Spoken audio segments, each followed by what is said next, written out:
The Valkyrie Cycle, a Monster Hearts 2 actual play podcast by Midnight Ceremonies Media. Episode 2, Time Between Dog and Wolf. Hey, I'm Cassie, and I play Mackenzie Starfyre Miller in The Valkyrie Cycle. I'm also the producer of the series. Before we begin this episode, a few reminders. If you're tweeting or posting about the show online, please use hashtag The Valkyrie Cycle or hashtag TVC Spoilers to tag your content and to help us see anything you'd like to share with us. You can follow our official account at Midnight C Media on Twitter, Instagram, and TikTok for updates and additional information about this show and more. Finally, a warning that this season deals with heavy themes, including recurring and intense depictions of generational trauma, internalized homophobia, violence, and inter-party conflict. For episode-specific content warnings, please check the episode description or visit our website at midnightceremoniesmedia.com. Thank you so much for listening. I hope you enjoy episode 2 of The Valkyrie Cycle, Time Between Dog and Wolf. Yes, so last time we left off, Lucien was having dinner with his father, and the rest of you were making your way back home after school, after practice, but I want to first go to Stephanie. So your mom wanted you home for dinner. Are you home for dinner? Of course. It's a very normal, from the outside, affair. Your mom cooks dinner. Your brother sets the table.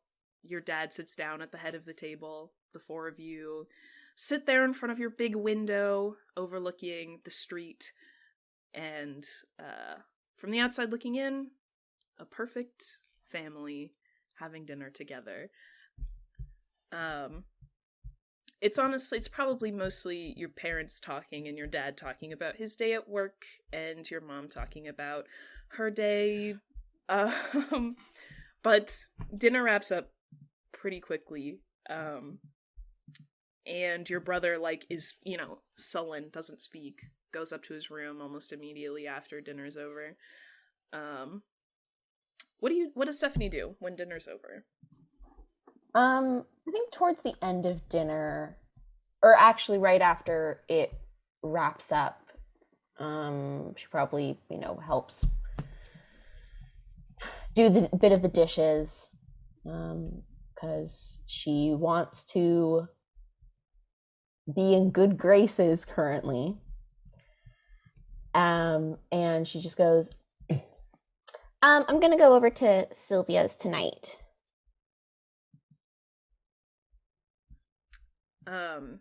Your mom, I have a note in my notes. Describe NPCs. I'm gonna do that this time.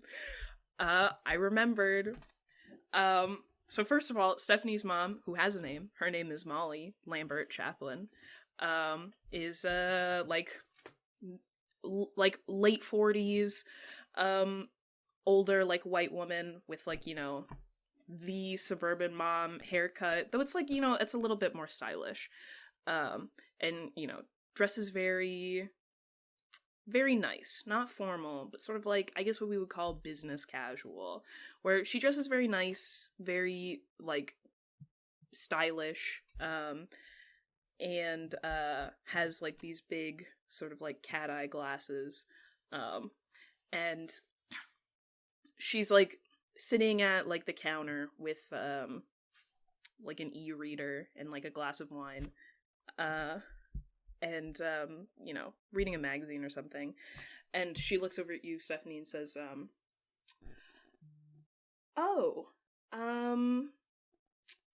are her parents there? I think so. Why? It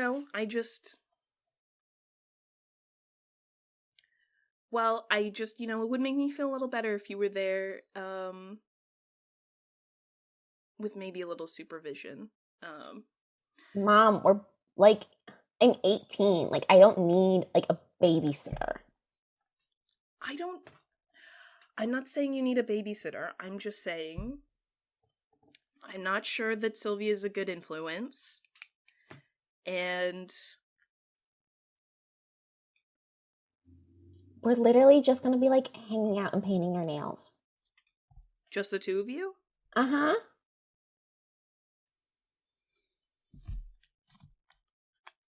Okay. You're 18. And she, like, takes a sip from her glass and says, what time are you gonna be home?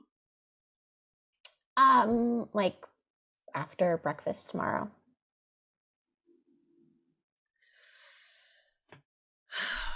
Okay. All right.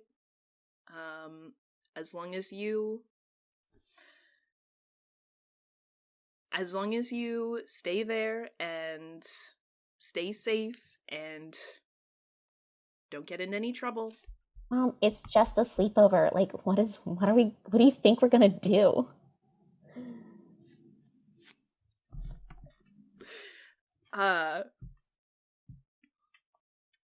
She just, like, rolls her eyes and is like, I'm not stupid. I was in high school once. I know that you kids like to party in the woods and, you know, whatever. And I'm just saying I'd like Who you would to be party in the careful. woods?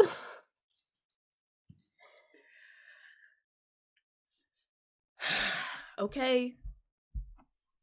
All right. It's so cold out anyway. We're just gonna like stay inside and like rent a movie or something, okay?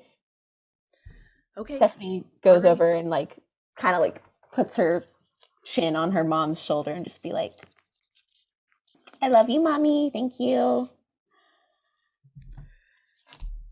She, like, you know, like pats your back, you know, and says, I love you too. Be careful, please.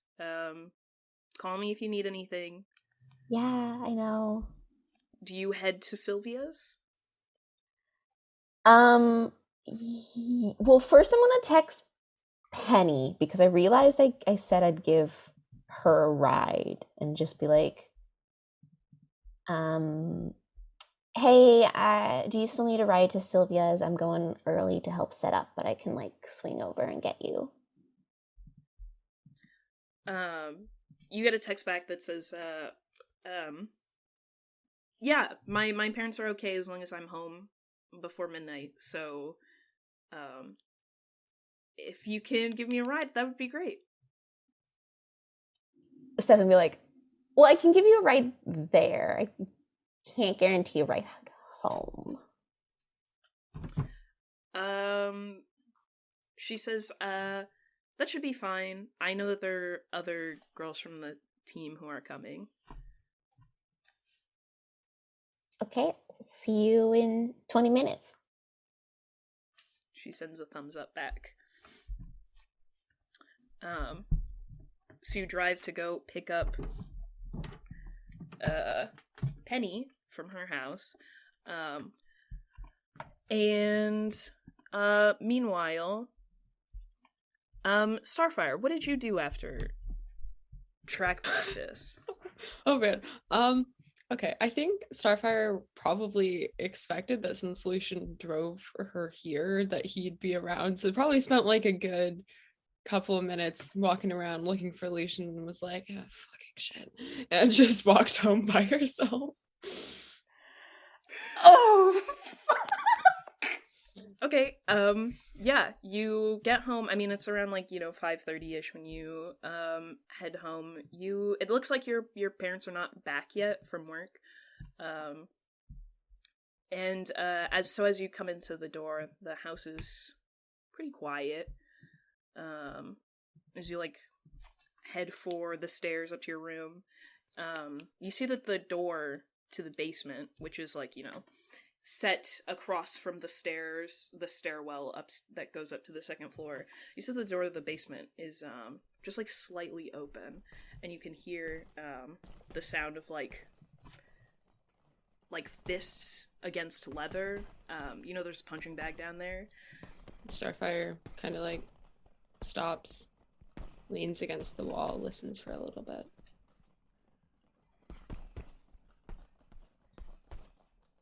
And goes to her room.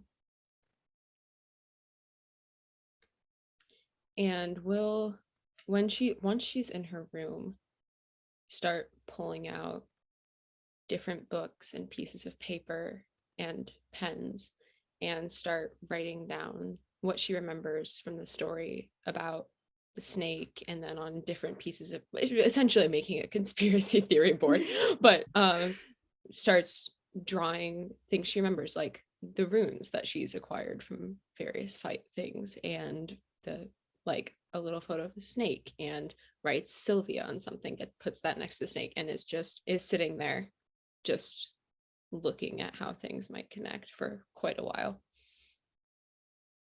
Gotcha. Cassie, what did you do after school? After hanging around the school for a little bit, Cassie heads home, walks home, and I think they spend their time just doing homework, hanging around, not really doing much of anything, closed up in their room until it gets closer to the time for the party to start. Your brother Sebastian is making dinner, and your dad like calls you down to eat dinner with them, if you'd like to join them. I think Cassie waits a solid 5 to 6 minutes before going downstairs. You go downstairs, your brother and your dad are at the table, like they've started eating already. The place where it's like there's a place set for your mother, but she's not there. She's very rarely there. But there's a plate in front of her seat at the table, and a plate in front of yours. And your dad like smiles as you come in and sit down, and he says, sorry, your mom is busy. Couldn't make it for dinner, but how was your day? It was fine.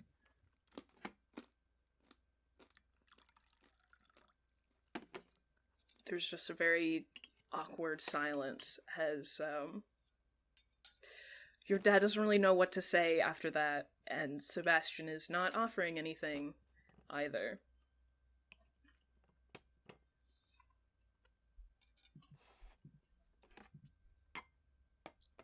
I'm going out later, so I'll be back in the morning, maybe, or late.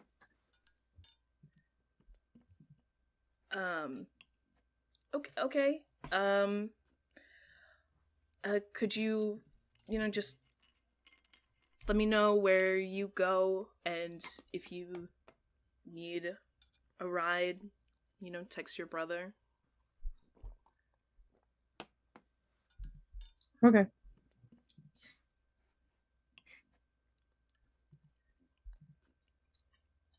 Hanging out with,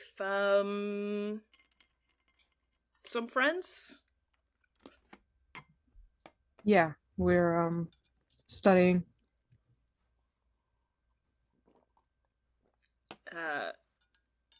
Sebastian rolls his eyes at that. But Armando, and right, I'm describing NPCs. Okay. Cassie's dad is like another like older, like middle-aged man, Mexican, sort of like dark like black hair that is starting to be more like salt and pepper, gray and like tied back in like a ponytail. Isn't like, flannel, it's kind of like a lumberjack looking guy.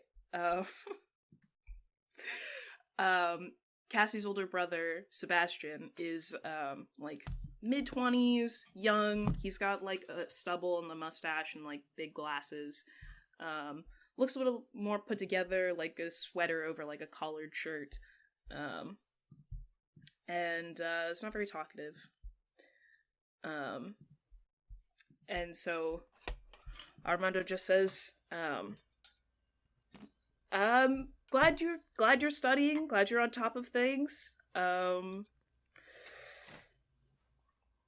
Well, let me know if you need anything. I'll be here. Cassie just gives a sharp nod and then like finishes dinner, tosses her plate in the sink before heading back upstairs.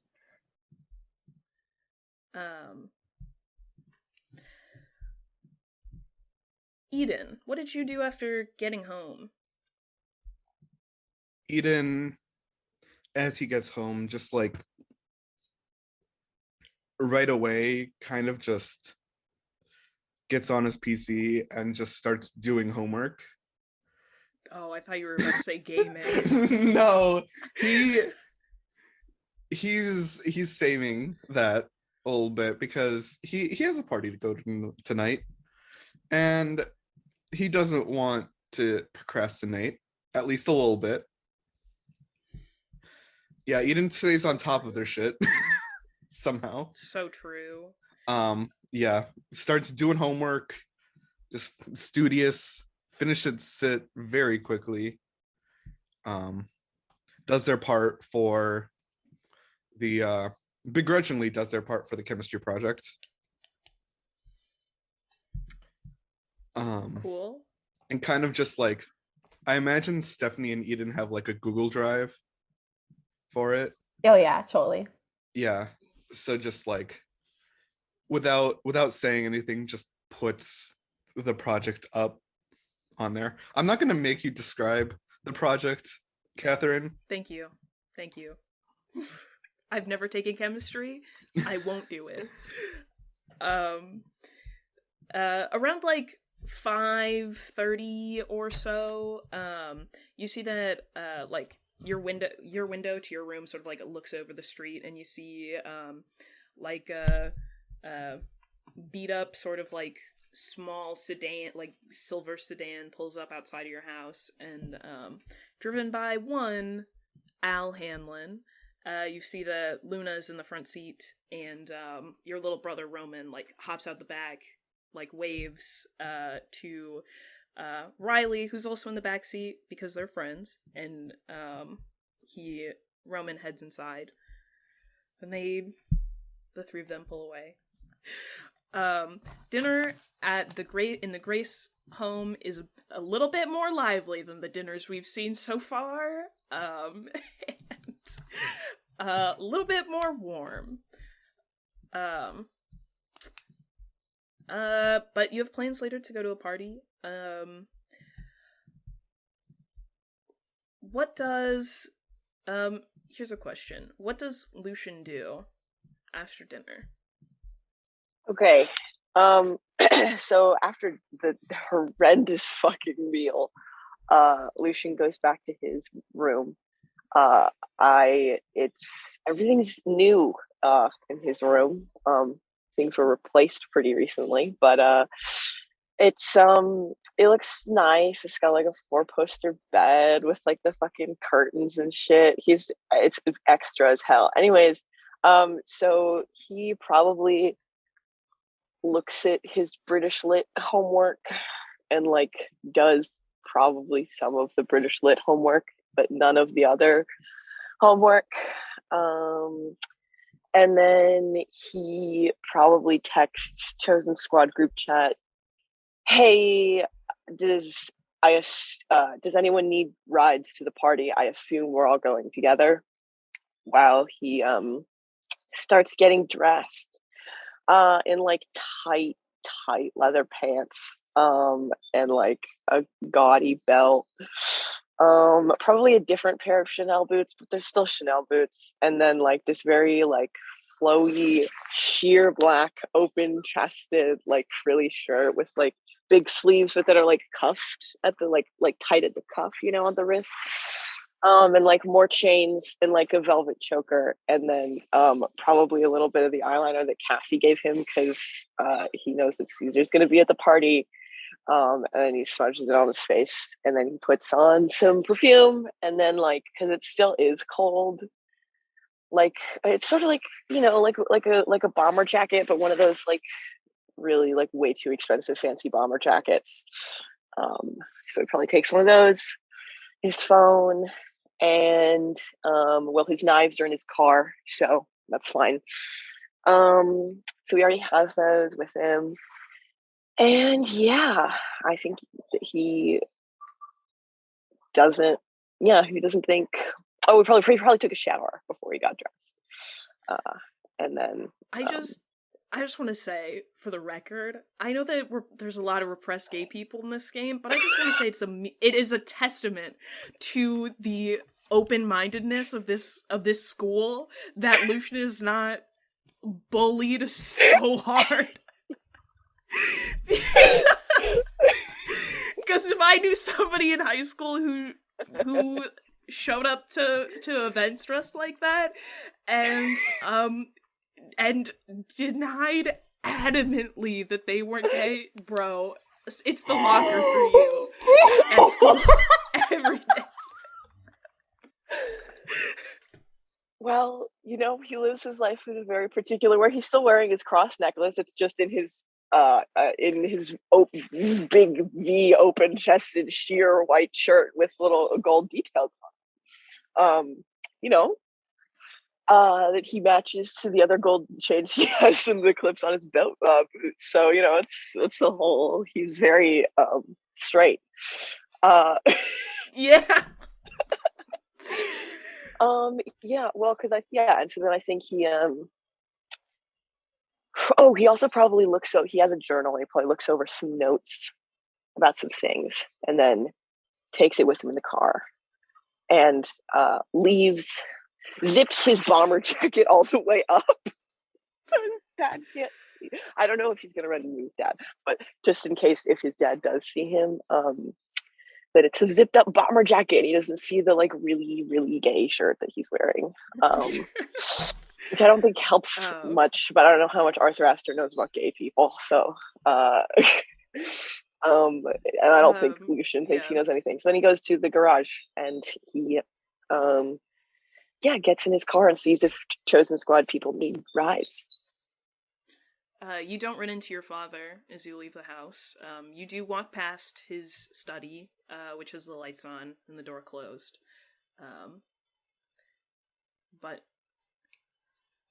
And you head to your car. I do indeed. Yeah. Is Chosen Squad for spoons? Yeah, Starfyre does go eat dinner with her family, but once, like, I don't know, I guess dinner's over in Lucien text. Just you get back all lowercase. Yeah. Great. Then Lucien will swing by Starfyre's house to pick up Starfyre. Pulling into the driveway with a big room. I imagine Starfyre's in her room getting dressed, hears the car, and then it's just like, oh shit, and like puts the whatever on faster and runs out to go meet Lucien. You see that your dad calls after you and says, Mackenzie, what? Where are you going? Out. Where? Lucien's. What time are you gonna be home? I don't know. Like,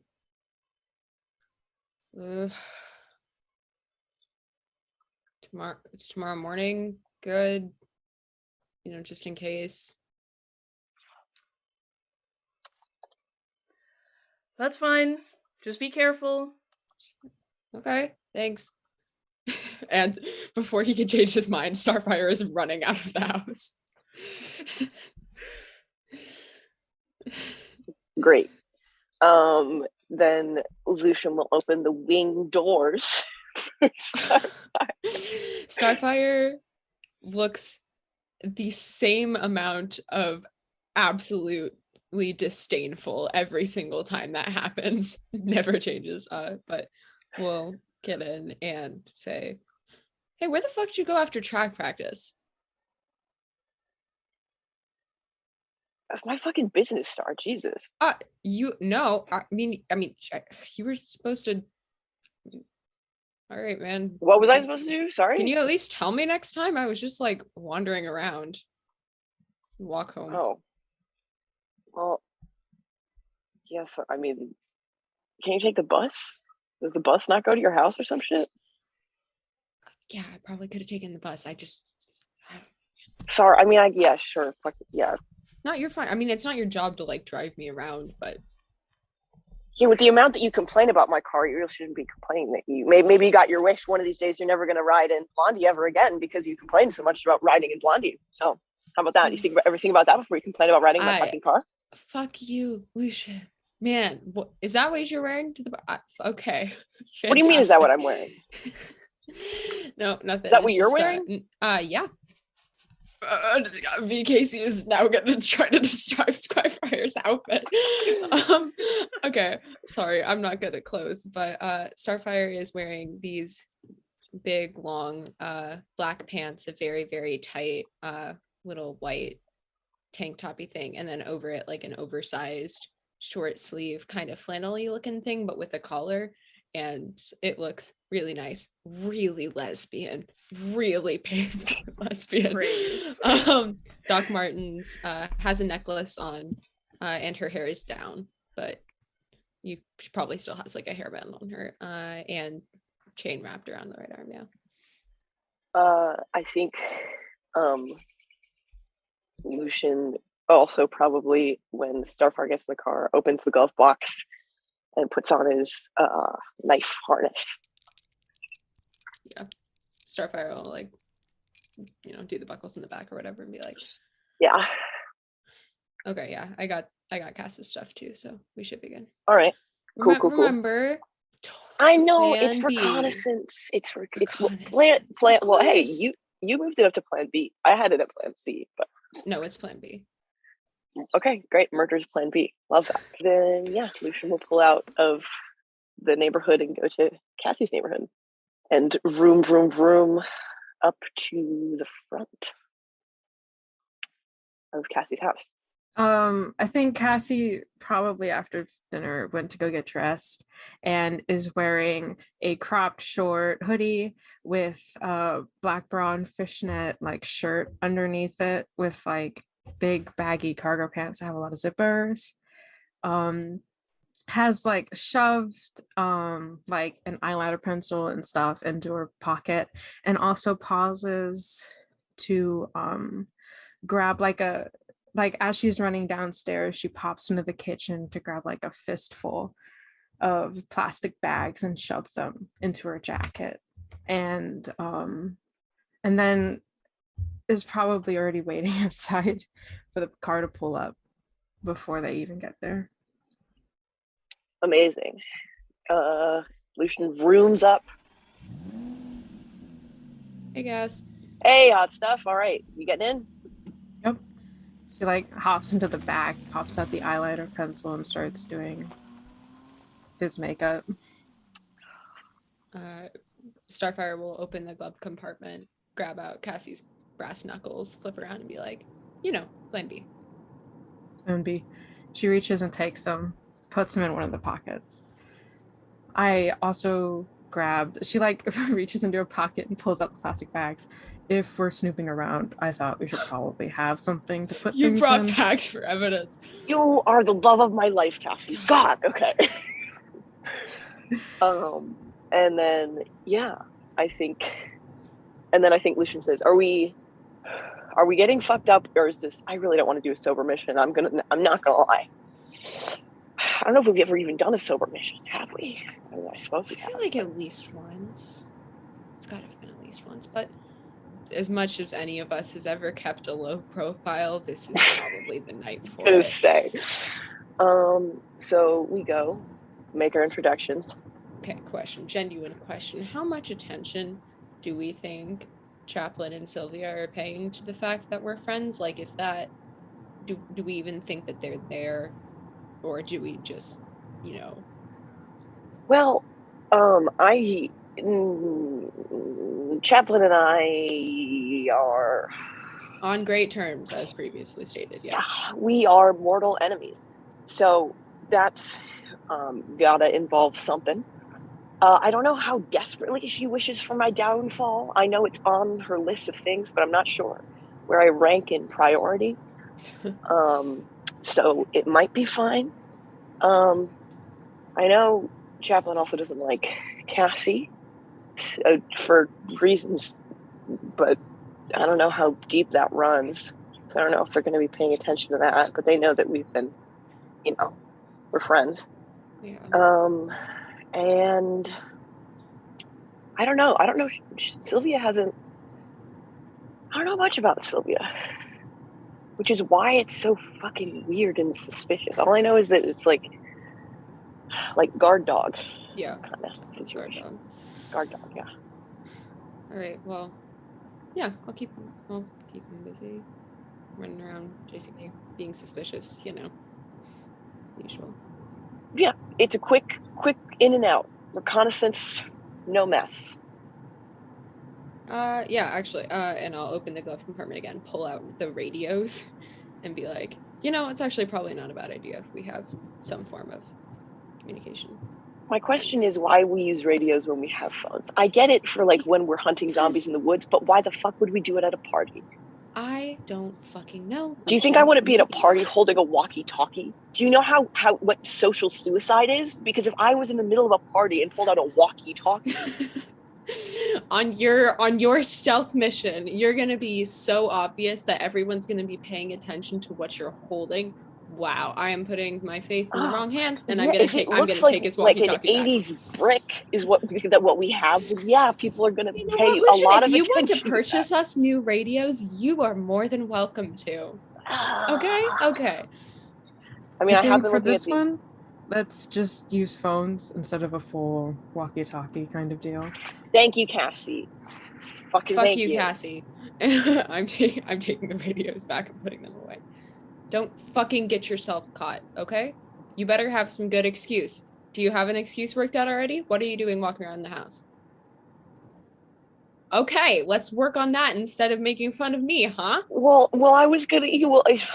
The easiest excuse is we wanted a private place to make out, but we're not a thing anymore, so it doesn't work as well. Exactly. So what are you gonna say? That Cassie was having a real rough time, and I was having a real heart-to-heart conversation, and just trying to make them feel better. Oh, sweet Jesus, we are so fucked. Okay. It's not that hard. It's fine. Easy as pie. It's gonna be easy, fine. Easy peasy lemon squeezy. It's gonna be Question. great. I didn't really ask a lot of questions after the fact, but so snake. Yeah. Silvia's a snake? That's all yeah. I don't know. I only saw her do magic with her eyes. I mean, it's definitely possible. Eye magic. That's fun. I would have hedged my bets on Chaplin being the magic one, but well, Chaplin's got to be something. I don't know what, but fucked up. Either like a weird sorcerer or something, an evil witch, something like that. Be that far off the mark. Wait, do you know? Oh, you know? So I didn't think it was going to come up because Cassie, it never really came up. What do you mean you didn't think it was going to come up? No. Wait. How the fuck long have you known? Are you kidding? What do you know? Let me explain before you absolutely tear my head off. Okay, look. When we were kids, it was, she was really into like these weird spell things that she would find on like Tumblr or something. And one night at a sleepover, I asked her about it, and she grabbed my hands and she looked into my eyes and she did something. And it was like she asked me to tell her a lie, any lie. And I went to say it, and my head started splitting. And I don't know, I didn't think it was magic at the time, obviously, because why do you think that it's magic when you're two kids messing around? But oh my god, Chaplin's magic. So she's a witch? Witch? Maybe? I don't know. I haven't seen her do it in forever. but at the very least can do spells. Yeah. It needs eye contact, so she Ooh, catches that's you. good. Good to know. No looking Chaplin directly in the eyes. Yeah. Witch and a snake. Maybe, there's like a phrase, like a pit of vipers. Maybe this is a bad idea. Who cares? When have we ever thought that something was a bad idea and then decided not to do it? Yeah, but I'm usually the one who makes the bad decisions as far as making reckless choices, so I just want to put it to the... But tell me I'm wrong. No. All right. So fun. Good update. All right, I think I'm all ready. Everyone else is. Yep. Okay, Lucien, because it's the plan, let's Starfyre off a block away, and then pulls up to the house. Okay, so we're gonna cut back in time a little bit. What do you do with like the couple of hours after Lucien leaves before the party? I think he just probably has a quick dinner on his own because his grandmother's not there and Brianna's not there, and then gets ready for the party.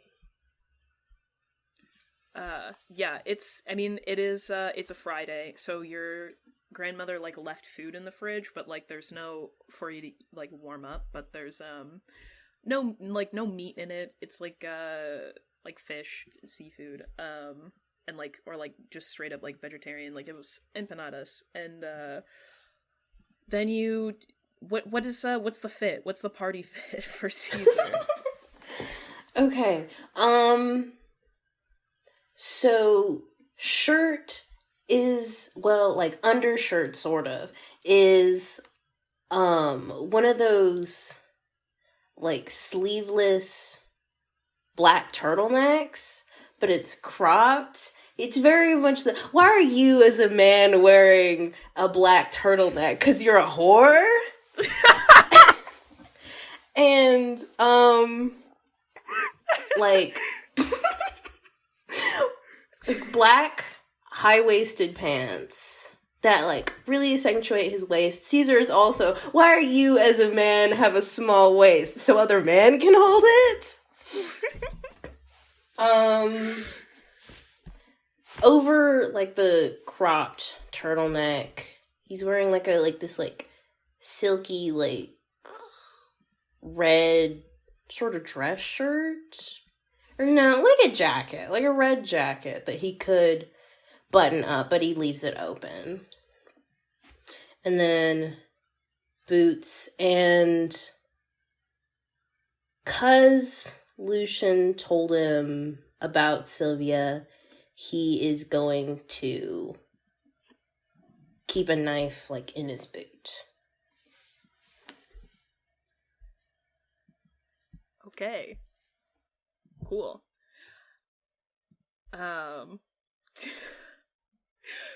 We cut back to Stephanie.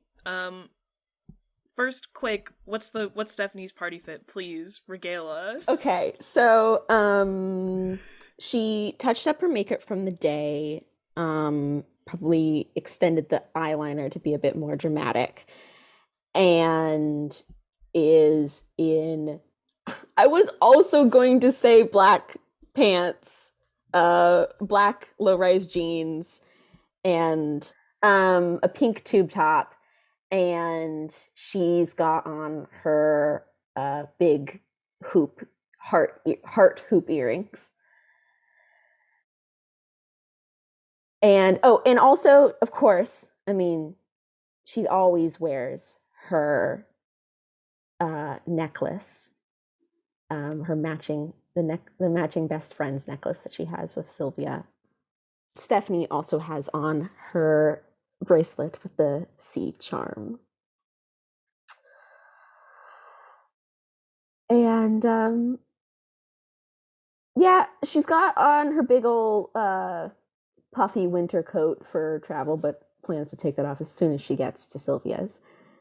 I think yeah, when she goes to pick up um Penny, um she doesn't she doesn't message Silvia beforehand.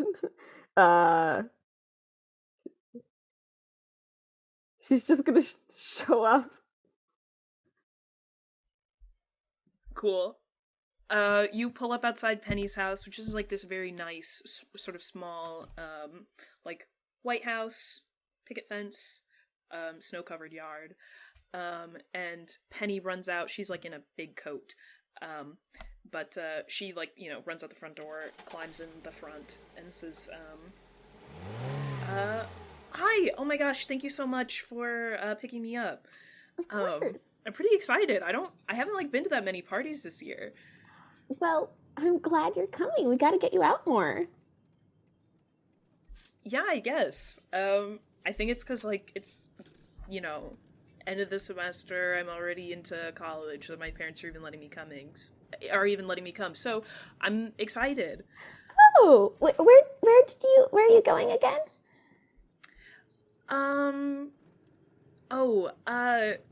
She, like, hesitates for a moment, and then it's like, oh, well, I got into a couple places, but, this morning I, accepted my spot at Yale. I'm really excited.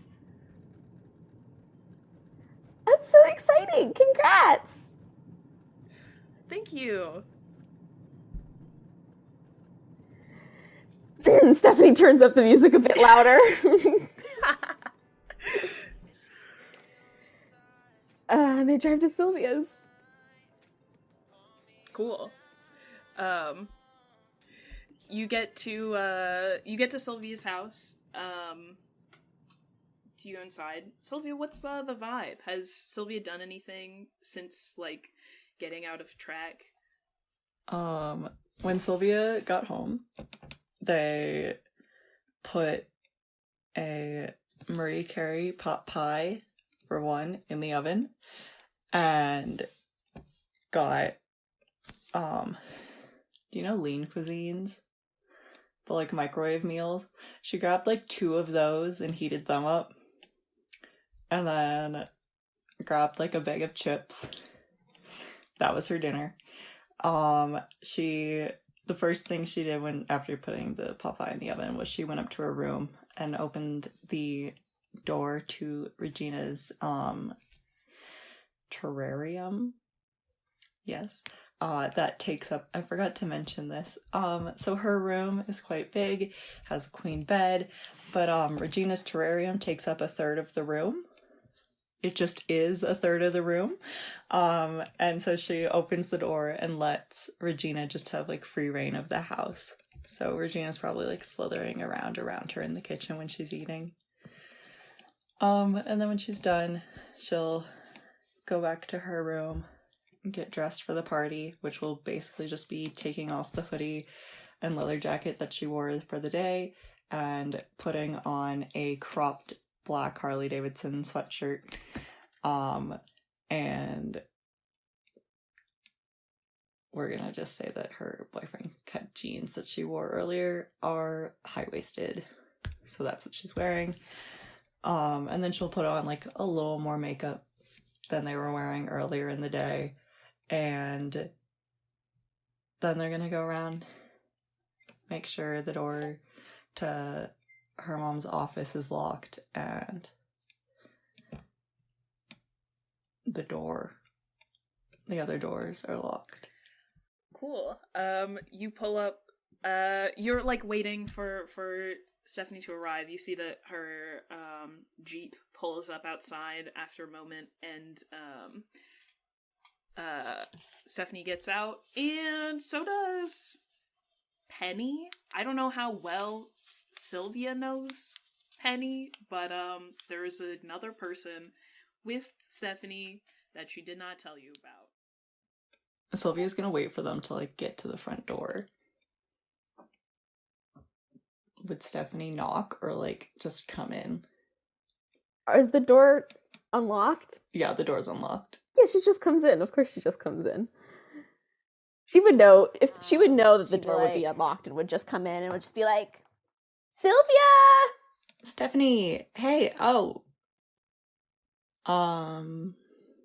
Stephanie would run up to Silvia and just be like, hey girl!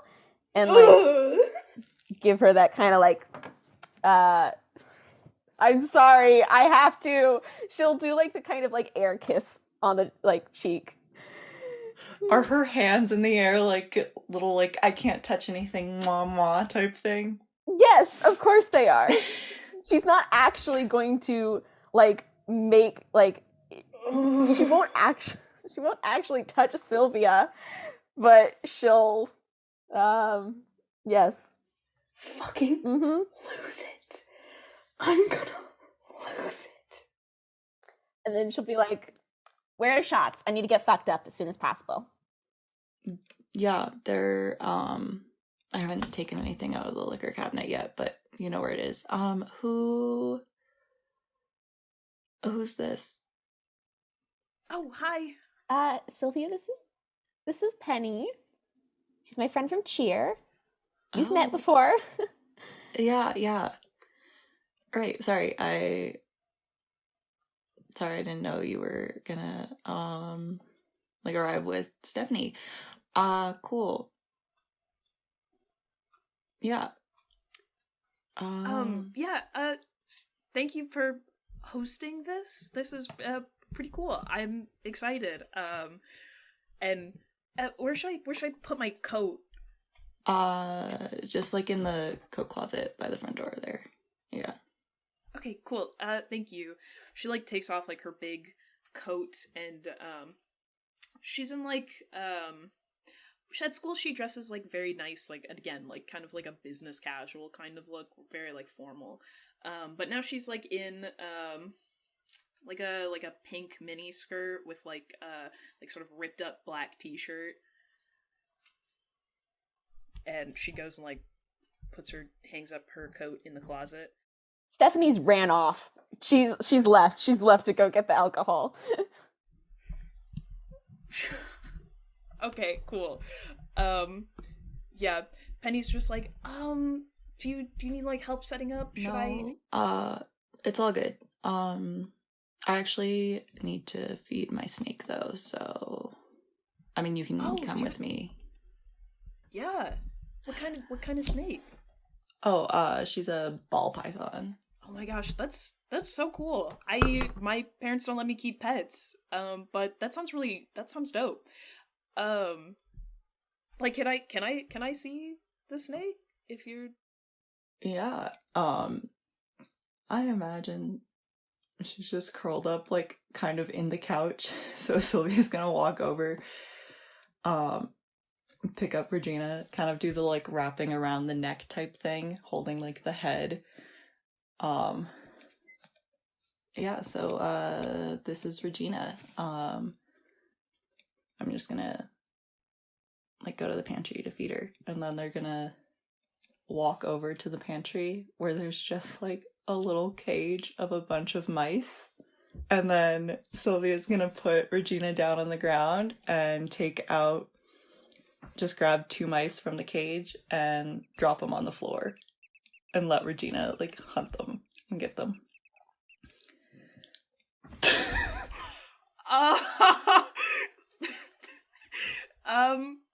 You know, Penny doesn't seem that phased. But that, for me, Catherine, that's crazy. Penny's just like, oh, that's so cool. She seems into it. Meanwhile, Eden, you get a text from, your group chat. You get a text from your group chat, and it's, Justin who says, hey, what's the plan? Who's driving? ? Eden takes one look at the text and then looks up into the corner and sees the time and is just like, oh shit. And Eden's like, I could probably drive. if you want. Can you they like all text you like, hey, can you come get all of us? And Eli's like, yeah, Chris is at my place, can you get him too? Thumbs up. Alrighty. What's the Eden party fit?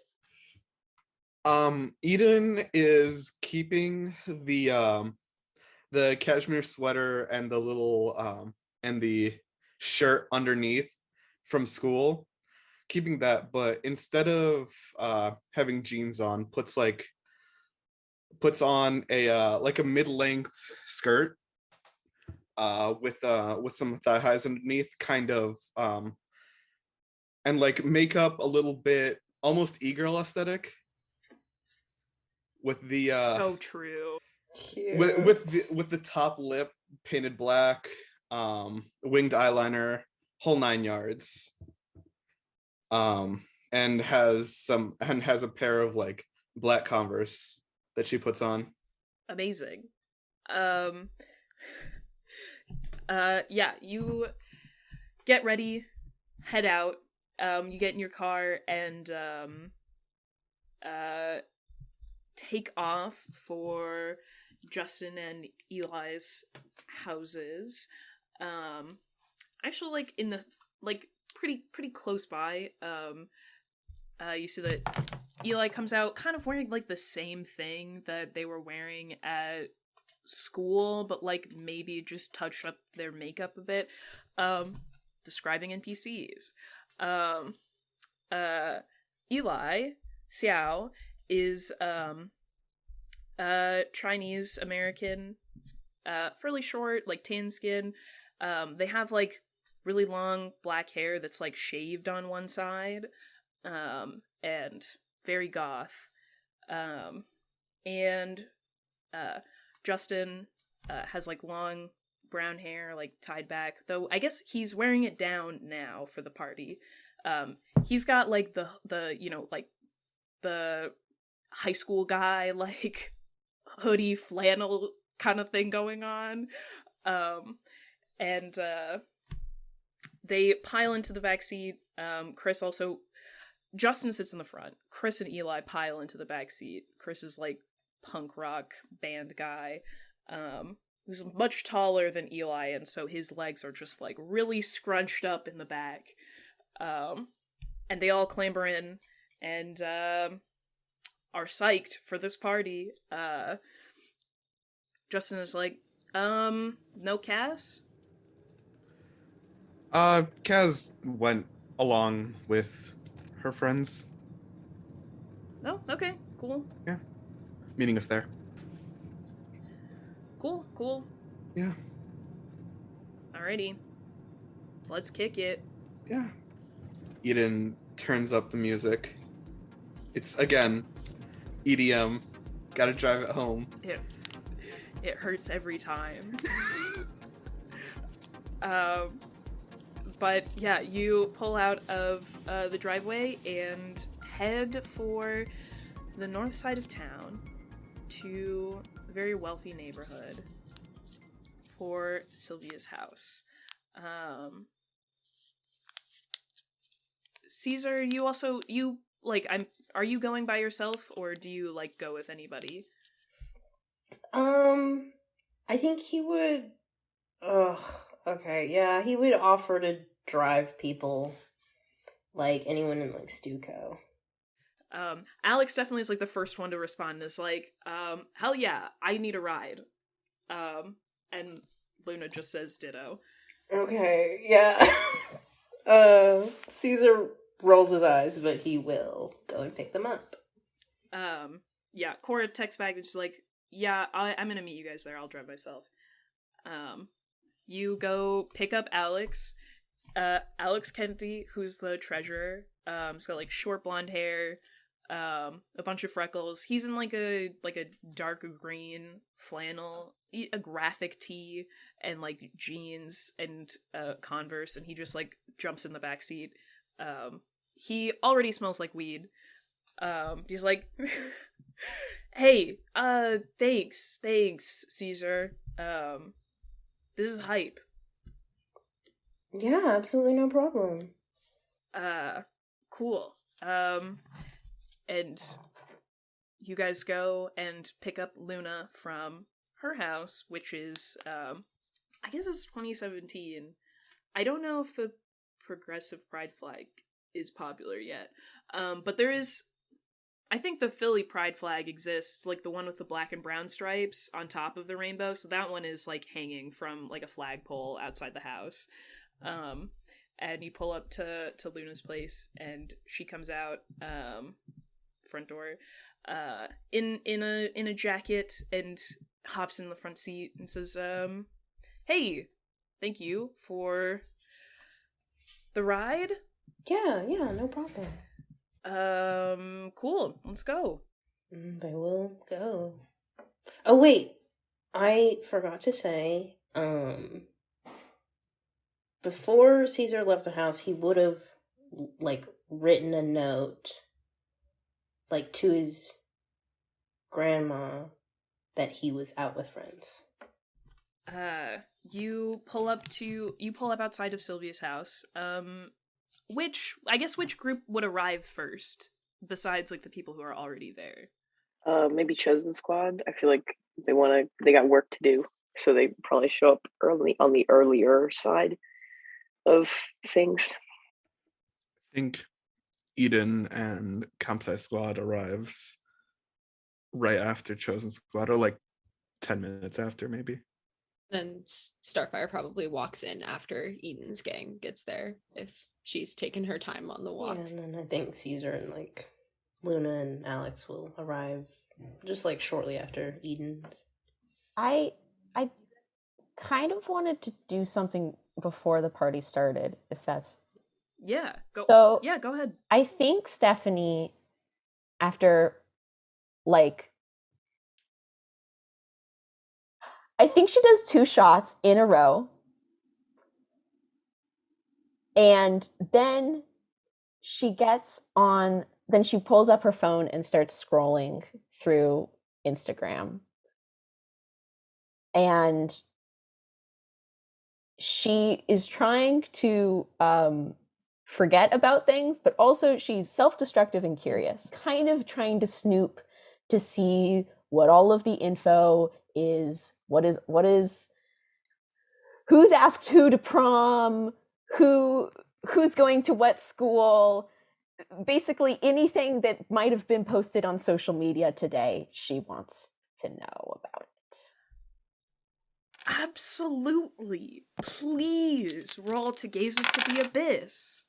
I rolled a 7 plus 2, so that's a 9.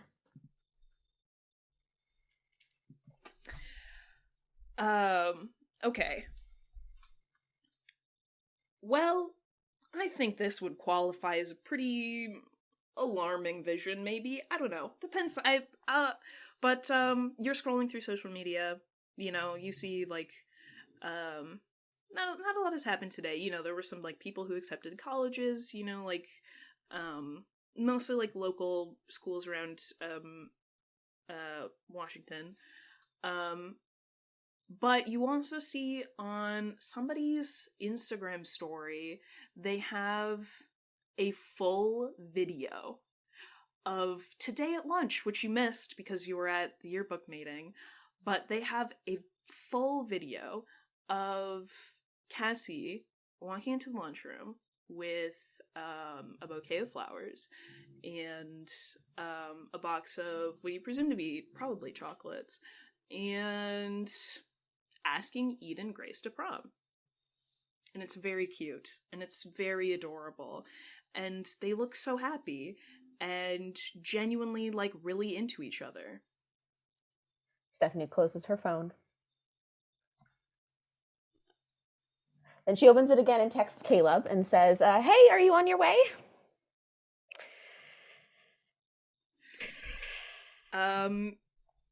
It takes, like, a minute, and then you get a text back, it's like, yeah, I'm at a stop sign, like, 5 minutes away. Cool, great. And then, she closes her phone again, does another shot, and goes and finds Silvia. Where is Silvia, like, in her room? Because Regina's eaten the mice by now. I think Sylvia's just gonna let Regina like roam around the house until more people arrive. I was gonna say it's probably gonna go like over to the living room where the liquor cabinet is to grab some shots with Stephanie. Well, then, if Sylvia walks up, Stephanie, you can tell, is already. She's drunk and is just. It looks. Can I roll to keep my cool, actually? Yes. Yeah. Oh my god.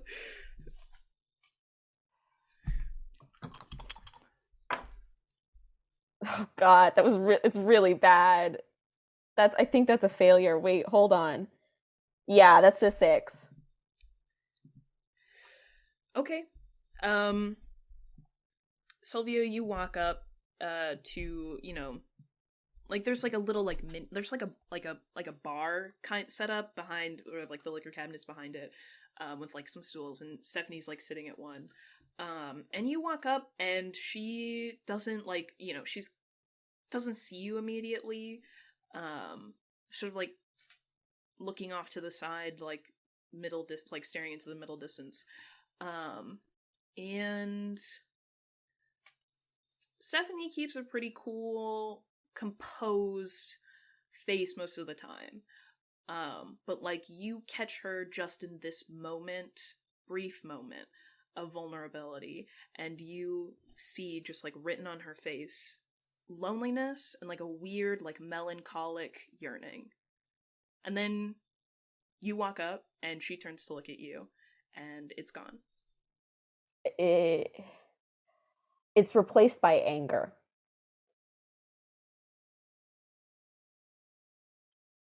And Stephanie's drunk and she's not keeping her cool. And she just goes, "It was Cassie. Cassie asked Eden, not Eden. Cassie asked Eden. Why did she fucking do that?"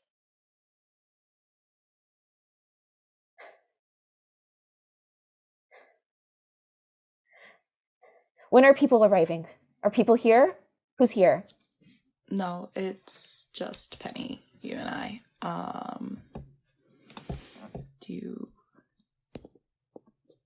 you good? Do you want me to cancel?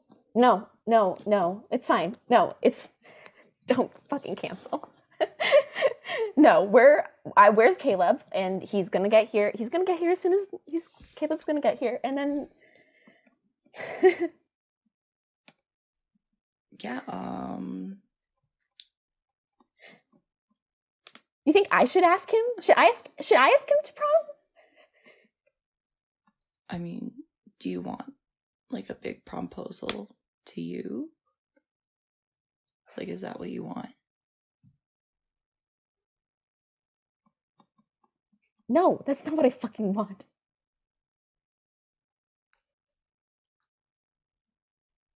But I can't have what I want.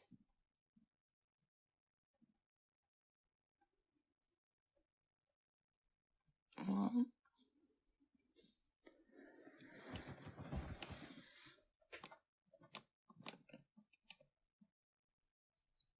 I mean, you're not alone in that, so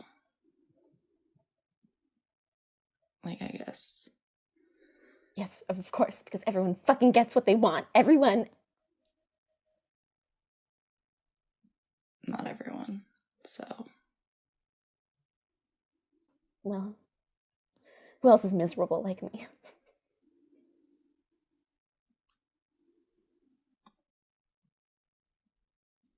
It's just fucking me. She does another shot. Sylvia's gonna do like 2 shots. And then gonna walk away and find Regina to take Regina back to her terrarium in her room.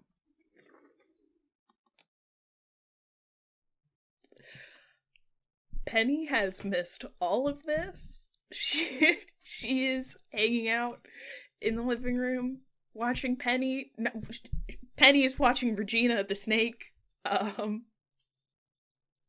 trying to like, she's like, you know, like two fingers like petting like the head like of the snake, very, very, very entranced by the by the snake. I'm so normal right now. And you carry Regina up to her terrarium as you see that like more cars start to pull up outside, and the doorbell starts to ring. People from school, mostly like seniors, juniors, like people that you know, start piling in to the house. Music starts to play. And Stephanie, you maybe manage to pull yourself together in time for people to start walking into the room with the liquor cabinet. She goes to the bathroom and makes sure her makeup looks perfect and she didn't smudge it. And then she goes and she goes back, gets like a red Solo cup, some mixed drink, something to just hold in her hand to look casual and fine. Yeah, other people have brought other stuff besides, like, just what's in Silvia's cabinet. Like, some people have brought, like, you know, a beer and people start to pile in. When the Chosen Squad arrives, well, Lucien and Cassie arrive first. You guys pull up outside of Silvia's house, and you see that there are a bunch of cars lined up on the street already. Seems like the party is, like, kicking off, starting to get going. Lucien turns to Cassie. You ready to do this? Ready as I'll ever be. Lucien gets out of the car, and is this the kind of party that you ring the doorbell for, or do you just walk in? Now that, like, it's going, people are just walking in. People who arrived first, like, rang the doorbell, but, like, once enough people are inside, people are just walking in. Great. Then I will walk in with Cassie. Do we see what's the lay of the land? Can we get like a scan? Yeah, okay, so here's what I'm imagining Silvia's house is sort of laid out like, and you can correct me if I'm wrong, Victoria. Basically, like, walk in, big foyer. Then there's, like, you know, a big, fancy living room, like, sitting area kind of thing, with, like, a bar in the back and, like, the liquor cabinet, which is where people are setting up, like, the Solo cups and the mixed drinks, and then there's, like, a kitchen where people have set up more drinks. There's like a big patio out in the back, which also like leads to the pool, where some people are already out smoking. There's, you know, probably like a second like sitting room. There's a bunch of like open space. There's a big staircase towards the middle of the house that goes upstairs, where you can see there's like more bedrooms and stuff up there. But most people are like seem to be keeping it close to the first floor for now. And there's like, as you walk in, a lot of people sort of milling around talking, and you can hear music playing from like the two different like living rooms. Cool. Then I say we just start, you know, I think Lucien probably takes a couple hits off of his pen from his pocket. And then maybe wanders over and does a single shot, and it's like, all right, that's enough for investigatory purposes, and then looks at Cassie and then like heads off to just a hallway that's not where everyone else is, just investigating, veering off. well, where's Silvia hanging out? Sylvia's probably hanging out kind of just in the foyer. Like, not in the middle, but kind of on the side, just so she sees who's arriving at her house. Okay. You see Lucien and Cassie come in together. Sylvia's gonna give Lucien just like a little nod of like, sup, other party rich kid. And then that's like the only interaction they'll do. Lucien doesn't want Silvia to know that he holds any animosity towards. So also we'll just do a little nod at the party as well. And then takes a shot and then goes down a hallway to investigate further. As soon as they walk in, Cassie takes a second to cast a glance over the like layout, map out where everything is in her head before watching Lucien. Is with a visual cue, is it like does Lucien want Cassie to follow him, or are they splitting up and doing reconnaissance? No, they're not splitting. Lucien you've seen him he's very wolfish, and whenever he like gets into like game mode, and so he just sort of like does like a scan, sees Silvia, nods, and then like you can see him find where he's going to go with his eyes, and then he starts moving that way, and you just know that he wants you to come with. Yeah, no hesitation, he follows. Shortly after Lucien and Cassie enter the party, Eden, you pull up with your group of friends. Who all pile out of your car, and head up the front steps to Silvia's house. Did I spot Starfyre walking up alone? Probably.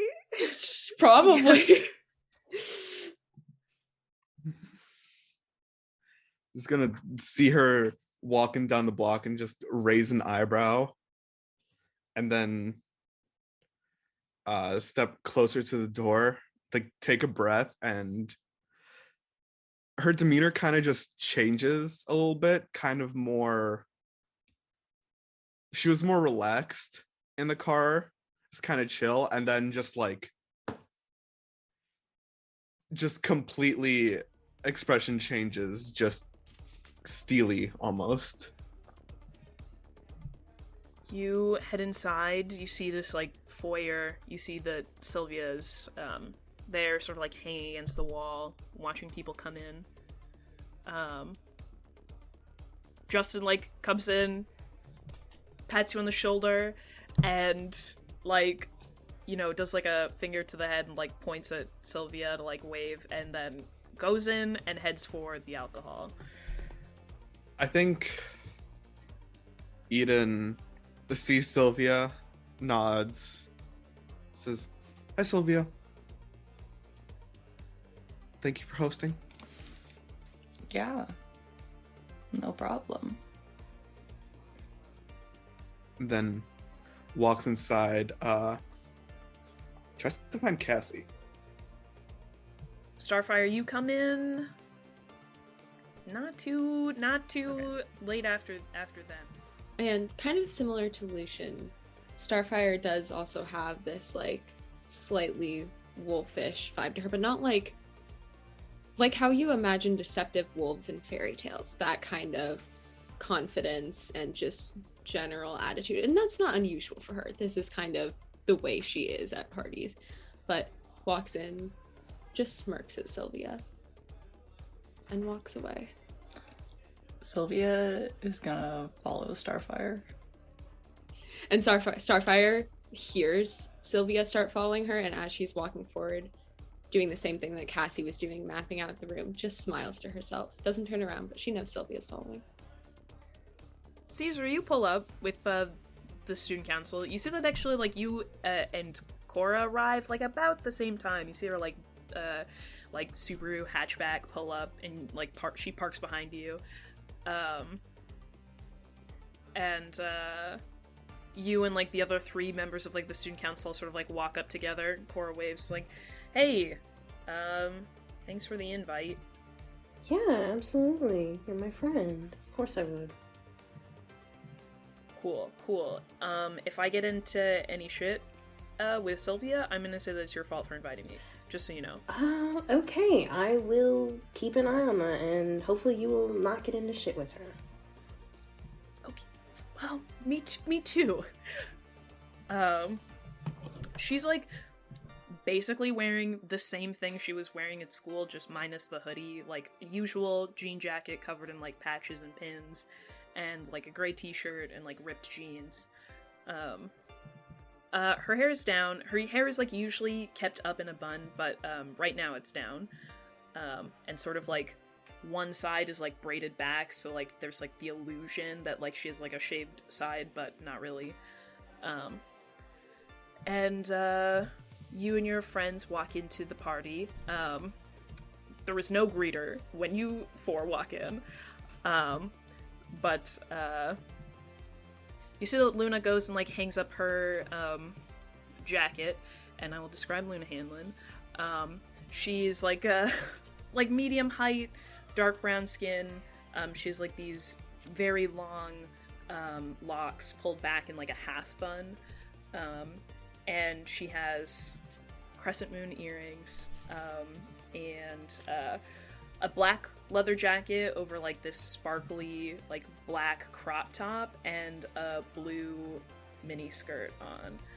The 4 of you walk into the party, and I think Alex like sort of splits off, heads for the folks on the patio smoking, and I think Luna and Cora stick close to you, Caesar. Okay, yeah. So where are you headed in the party? Since everyone's already here, who all do I see that I know? Okay. Where is Stephanie at this moment? Has Caleb arrived yet? Yes. Well, as soon as he arrived, she would go up to him, give him a big hug, just like throw her arms around him, and would maybe like actually like hug a little tighter than she usually does. And then would be like, just like follow whatever he wants to do. Like she'll just follow him around, and like if they come in, if they're sitting, like if he sits down, she'll just like sit down and like lean against him and is just on him as much as possible. Okay.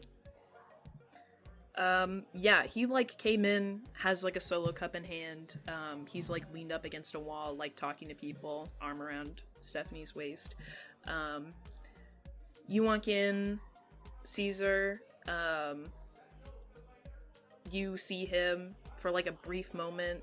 The 2 of you like sort of make eye contact as like you walk in the room and look around, and he looks away.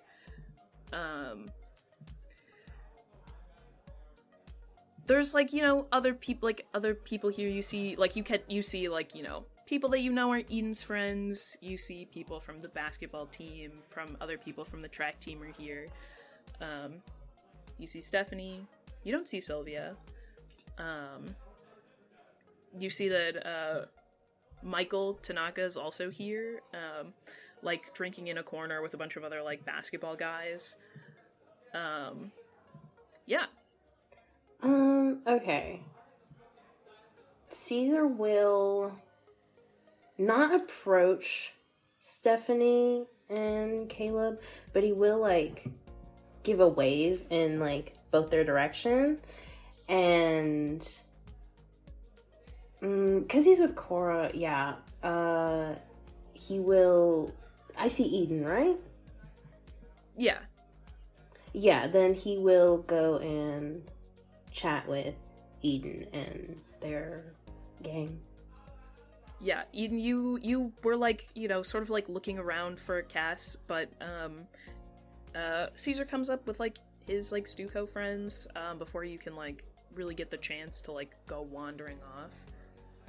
Hey, Caesar. Hi, Eden. Hey. What's up? You know, nothing much. Party. How have you been? I've been all right. It's been a pretty good day. That's great. That's great to hear. Yeah. You and Cassie. That's amazing. Wonderful. I'm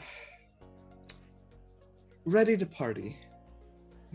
Yeah, definitely. After yeah, it's been a week. Mm-hmm. What are the plans for tonight? Just party.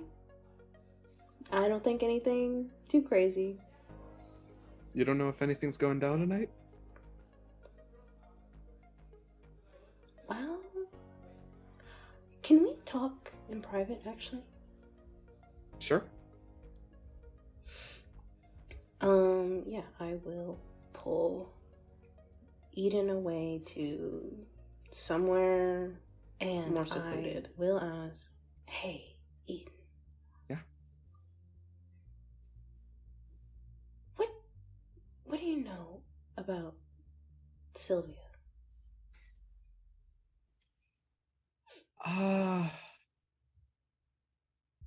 They're in my homeroom, and they're Stephanie's friend, but she kind of just keeps to herself. I don't know. Doesn't really talk. Yeah, I respect that. They keep to themselves. That's fine. I mean, like,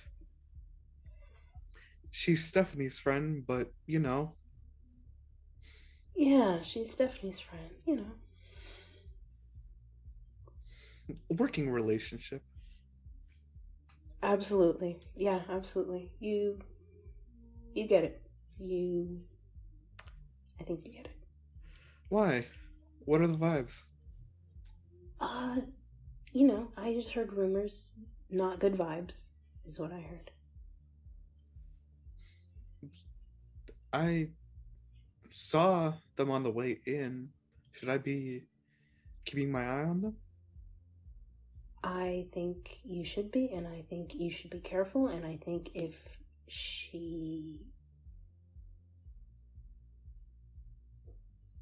I think you should avoid altercations.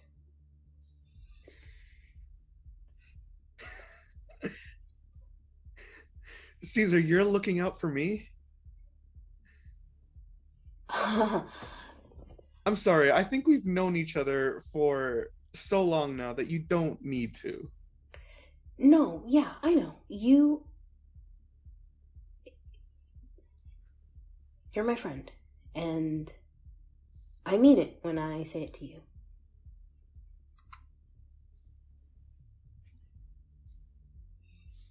I understand. Thanks for the heads up. Yeah, just passing along information. You know I always have my eyes and ears open. Yeah. That's why I was hoping you would know. Get to hear all the juicy rumors. Anyways, see you around. Yeah, I will see you around. Give Caesar like a little wink before heading out.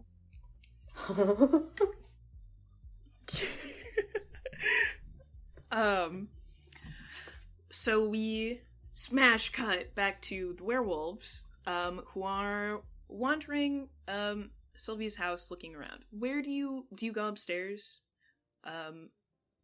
Not immediately. Okay, you're looking around the ground floor. Yeah, cursory look over ground floor, and then maybe upstairs if we don't find anything on ground floor. Mm-hmm. But ground floor first.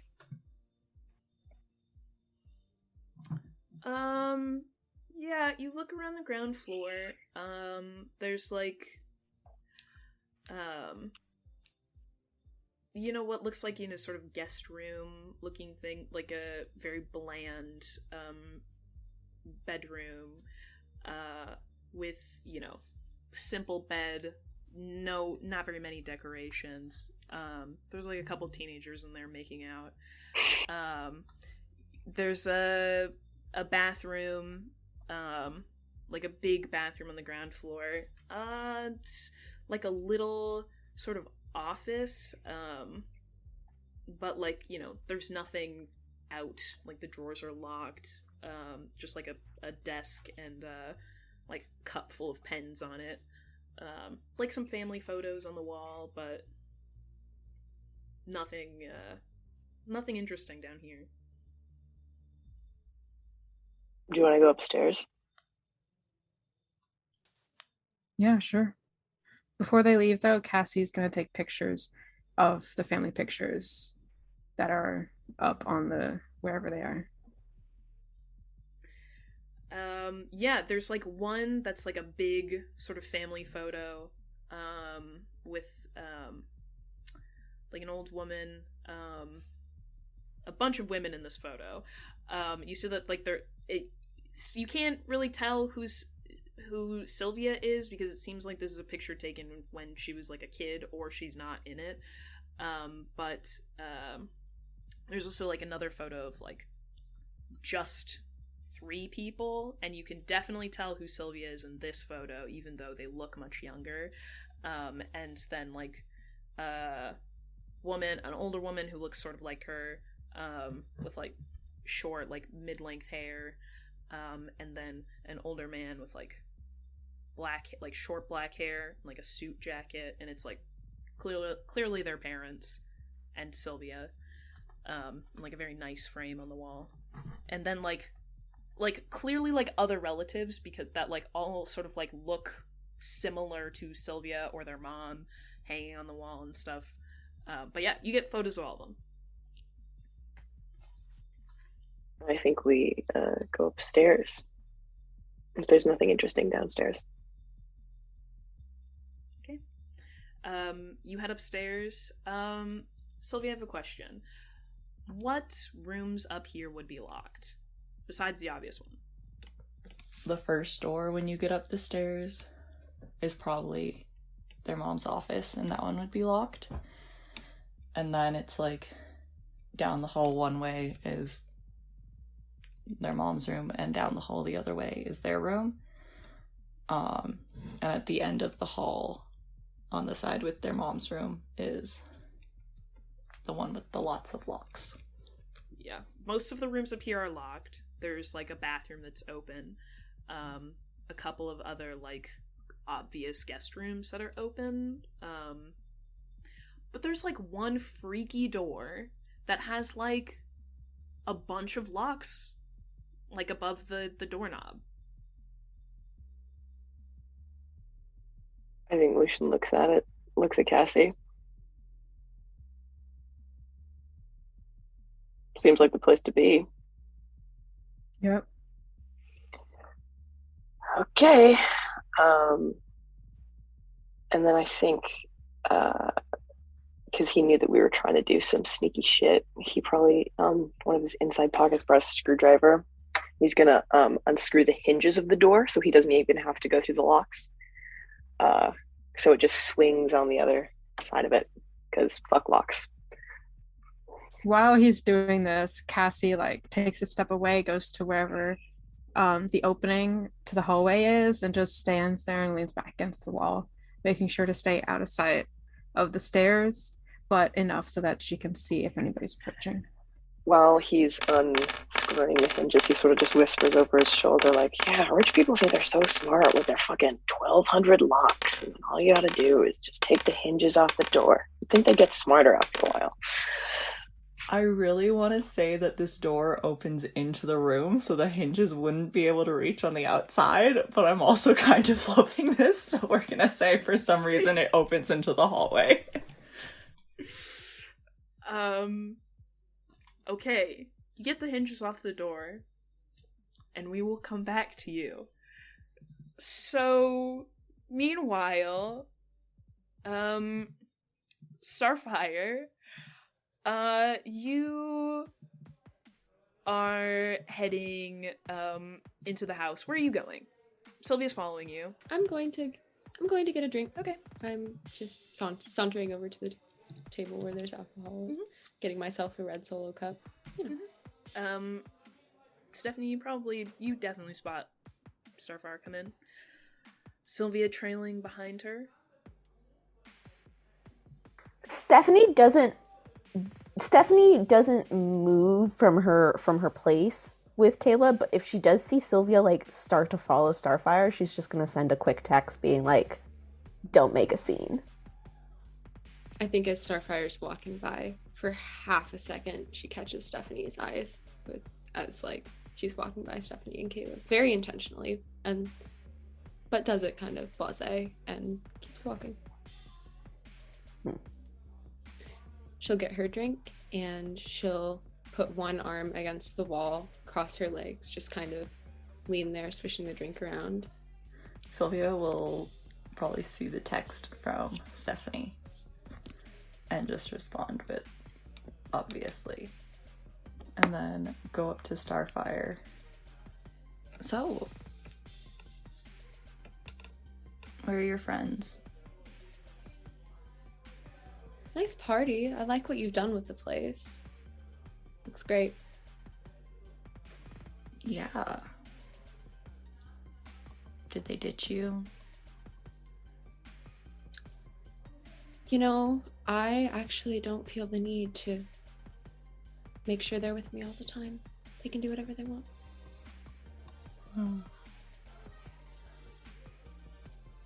I would point of reference. Starfyre is not maintaining eye contact with you. Occasionally, she'll like flick her eyes back to you, but then she'll look back down at the drink, just playing with you, eye contact wise. She's not keeping the glance, just ever so slightly messing with it. Why do you ask? Where's yours?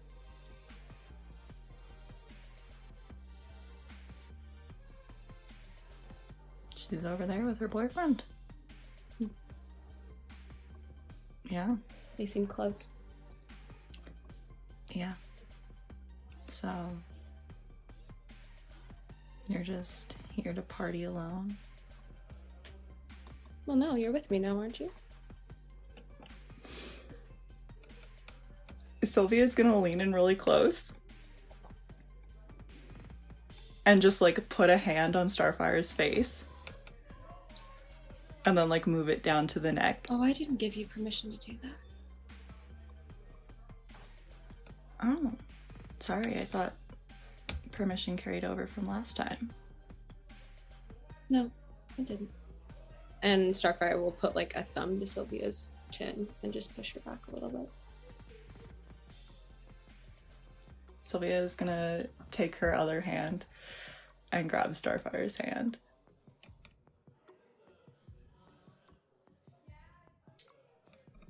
So, what, I talked to your rude friend? And now we can't have fun? Yeah. Yeah, that's right. I told you. You mess with her, and you mess with me, I meant it. Yeah. And if you or your friends mess with me or my family,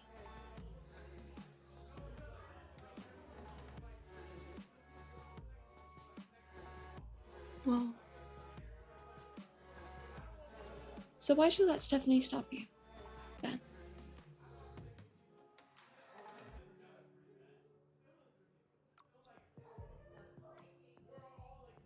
Because we had to go. Are you afraid of me, Sylvia?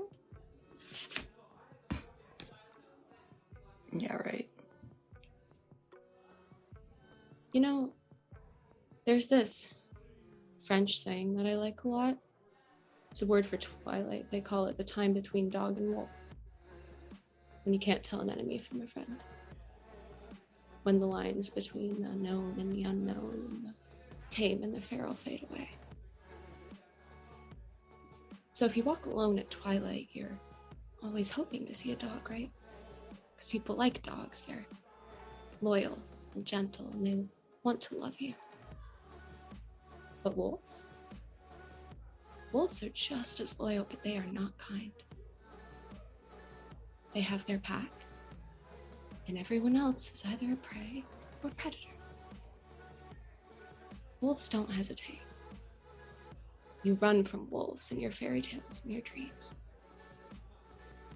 If you look at me and you see a dog, you're looking at me in Twilight.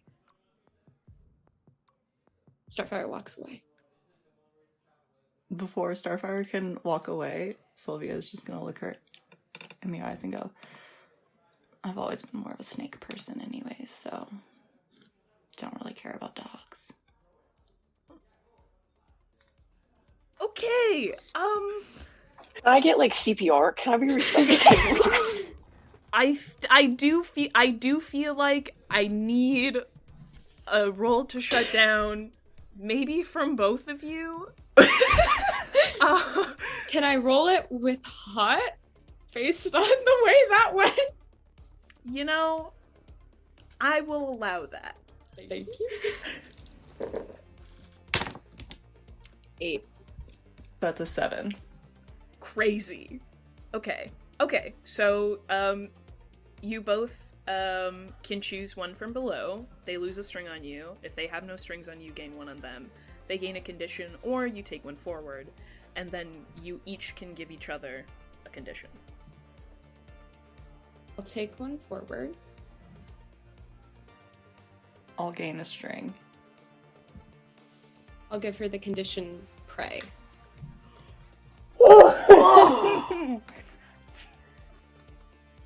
Question to Catherine. Can I use and give the condition snake food without having the moves that relate to the condition snake food? There is no reason why that would not work. So absolutely. Cool. Giving Starfyre the condition snake food. The parallels of those two conditions. Oh my god! Okay, Wow, I love you guys. Okay, let me pencil that in. Okay. Starfyre, you walk away. Everyone in this room watched Silvia and Starfyre have a very conversation. And I will leave it up to you all to determine what you think happened there. Because honestly, I feel like it's really open to interpretation.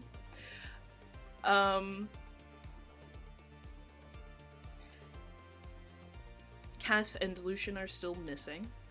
Starfyre, where do you go? Oh, I was really hoping you were gonna go to someone else first, so I had time to think about that. That's a great question. Do I see Caesar? Do I see Caesar around? Or Eden Yeah. even? I will go to Eden. Yeah, definitely. Yeah. Starfyre looks very confident and in control. No. She's that was her plan. That was the whole plan. It ended there. She's out of ideas. So Is that recognizable on Starfyre's face at all? probably if you knew her really well, but I don't think maybe anyone but Lucien, Cassie, and they are upstairs unscrewing the hinges of a door. So do I see Caesar or Eden? Who do I see first? Who are they with? Like what do I see when I turn around? Okay, when you turn around, you see, you like look at the room, you see Caesar standing with like Cora and Luna, and you see Eden with Eli and Chris. God damn it. Starfyre does not particularly want to go talk to any of these groups of people. She'll go talk to Eden. Okay. Silvia, where do you go?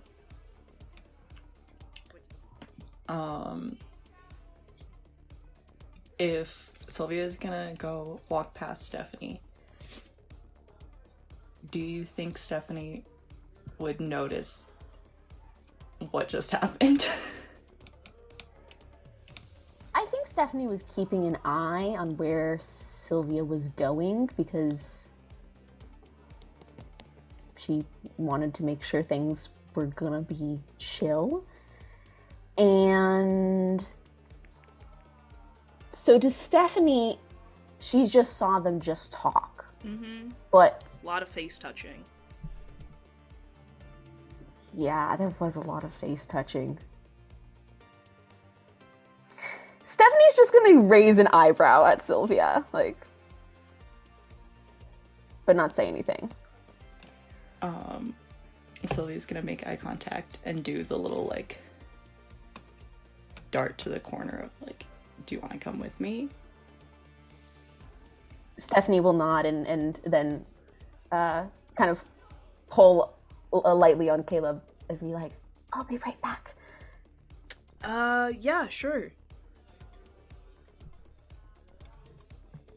Sylvia is gonna just, like, walk in front of Stephanie, making sure Stephanie's following, and they're gonna lead upstairs to Sylvia's room. Oh, I am not letting them leave. I'm doing something to get in the way. Okay. What do you do? You, like, walk over to Eden, and like, as you're, like, you know, getting there and you're saying hi, you see Stephanie and Silvia heading for the stairs. Okay. Starfyre's face quickens, and she walks up to Eden and goes, "Hey, I'm sorry. I know we're not officially, well, know each other very well. I need a favor from you, and I need it quickly, if that's all right. Sure. I need you to not let them get up the stairs." All right. I will approach Stephanie. Starfyre smiles, kind of gives a little bit of like the okay nod to Eden, and will shift off just elsewhere. I think as they were, because Silvia looked a little panicked, or not panicked, but hurried in a way that they don't, Stephanie, as they had walked away, I sigh every single time I realize I'm gonna do something, because I know it just complicates the dynamic further. But look, I need to keep the story feral. Stephanie would have taken Silvia's hand as they walked. Oh my god! Question, would it be like Sylvia's arm is behind holding Stephanie's, or Stephanie would come up, grab the hand, and, like, kind of hug the arm? Oh, it would be hugging the arm by her side. Oh my god. My Sick. poor girl. Twisted. Anyway. But also Stephanie's drunk and needs an anchor right now, so... Damn. Crazy that that's not her boyfriend. Anyway. I think instead of approaching Stephanie, Eden walks up to Caleb and just like beelines essentially, and just approaches him, taps him on the shoulder. Yo, what's up? Didn't you think that was maybe a bit weird that Stephanie just right up and walked away like that? What are the odds you stop the two of them?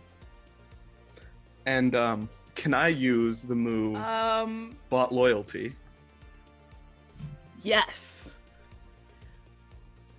I'll do you a favor in return.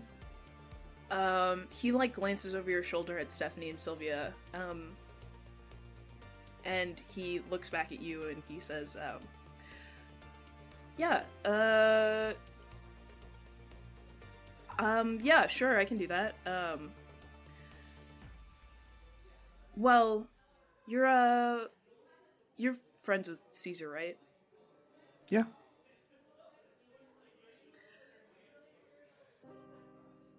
Okay, cool. He gets up. And, walks over to Stephanie and Silvia, like downs the rest of his drink and like sets the solo cup just like on a like side table somewhere. And he walks over to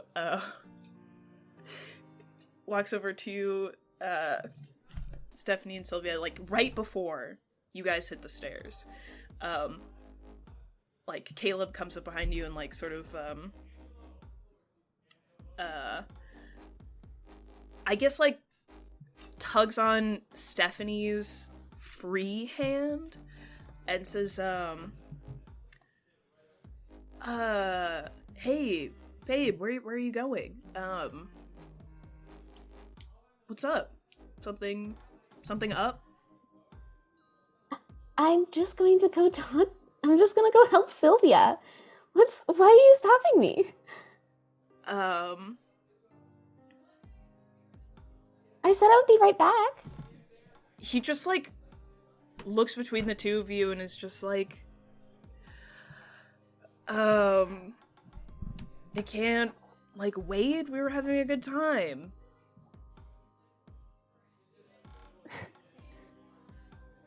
We were just standing around. Do you want to have a good time?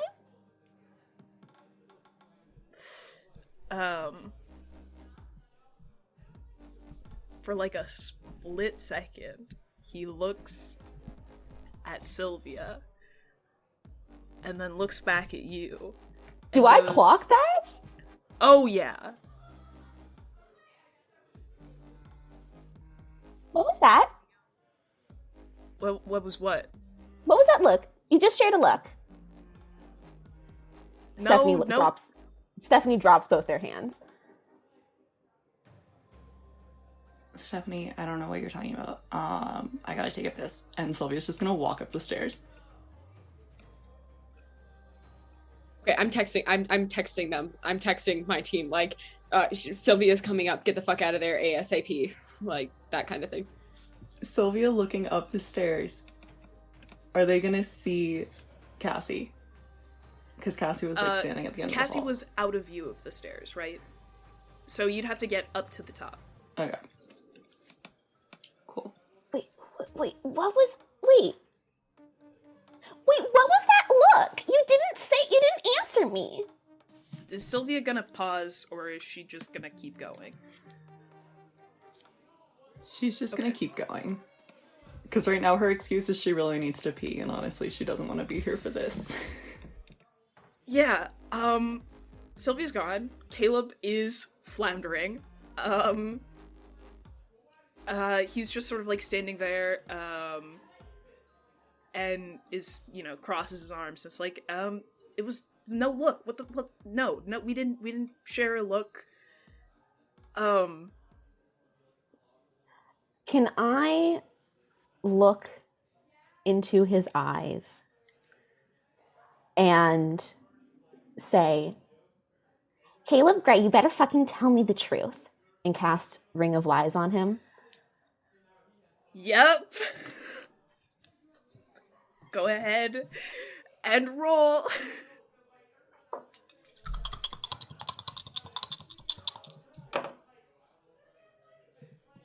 Ten. 3 + 5 + 2. 10. Okay. Oh, and when that happens, just for a moment, her eyes flash red. It's like just for a moment, like her eyes roll back in the back of her head, and then it's like, it's really brief. It's very weird, but.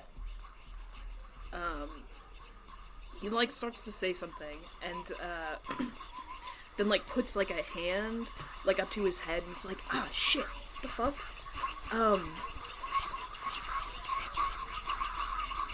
Caleb? I need the truth.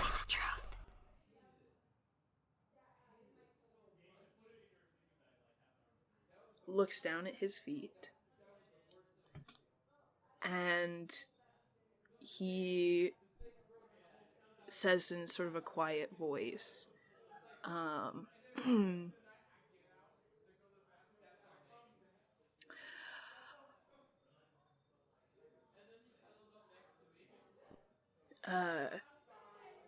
"2 weeks ago, you weren't... I was at a party with Silvia, and you were sick, and we hooked up.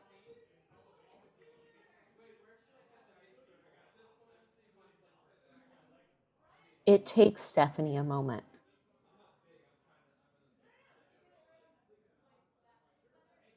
And there's real hurt on her face.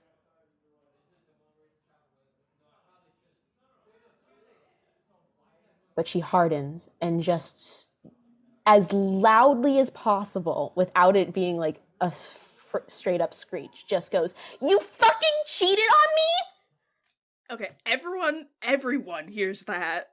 And you said that, like, before you said that, Caleb looked like he does look guilty. But as you say that, he, like, looks up at you and is like, he looks around, he's like, what the fuck do you want me to say? What do you want me to say, Stephanie? You weren't there. Why are you even upset? I'm upset.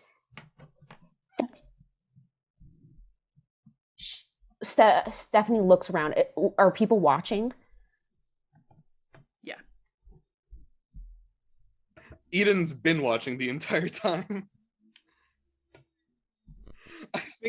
I think Eden shared a glance with Starfyre, like at the beginning, just like nods, but then like I know it's standing like there just yeah. what the fuck did I do? Stephanie looks at the people watching and she just goes, she looks like she wants to say more and just can I slap him in the face? Yes. Roll to lash out physically. I'll use the string on Caleb to make it a partial success. I'll save my one forward. Okay, cool. Choose one. They learn something about your true nature and gain a string on you. The MC decides how bad the harm turns out. You become your darkest self. I'm becoming my darkest self, baby. Yeah! Oh my god. Yeah. Go crazy, go stupid. Okay. What happens as Stephanie slaps Caleb?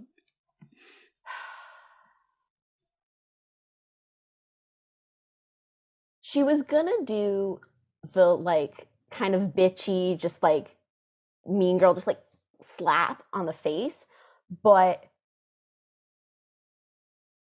there's so many emotions running through her right now that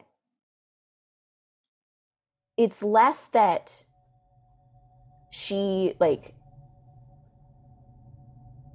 slaps him and that's what does the harm. There's like a ripple of energy that kind of goes off of her and like her eyes go red, like not like her eyes are bloodshot, it's like the irises turn red in a weird supernatural way and her hair kind of does that like the floaty anime hair of like this kind of gathered power and she just goes, guess I've lost another best friend, and looks at all the people watching and goes,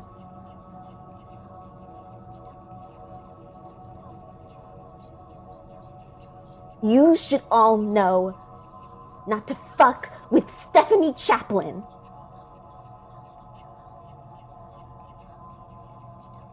All of you.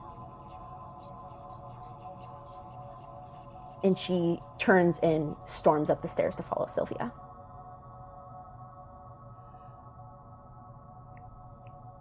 Caleb is standing there, the red mark across his face, and he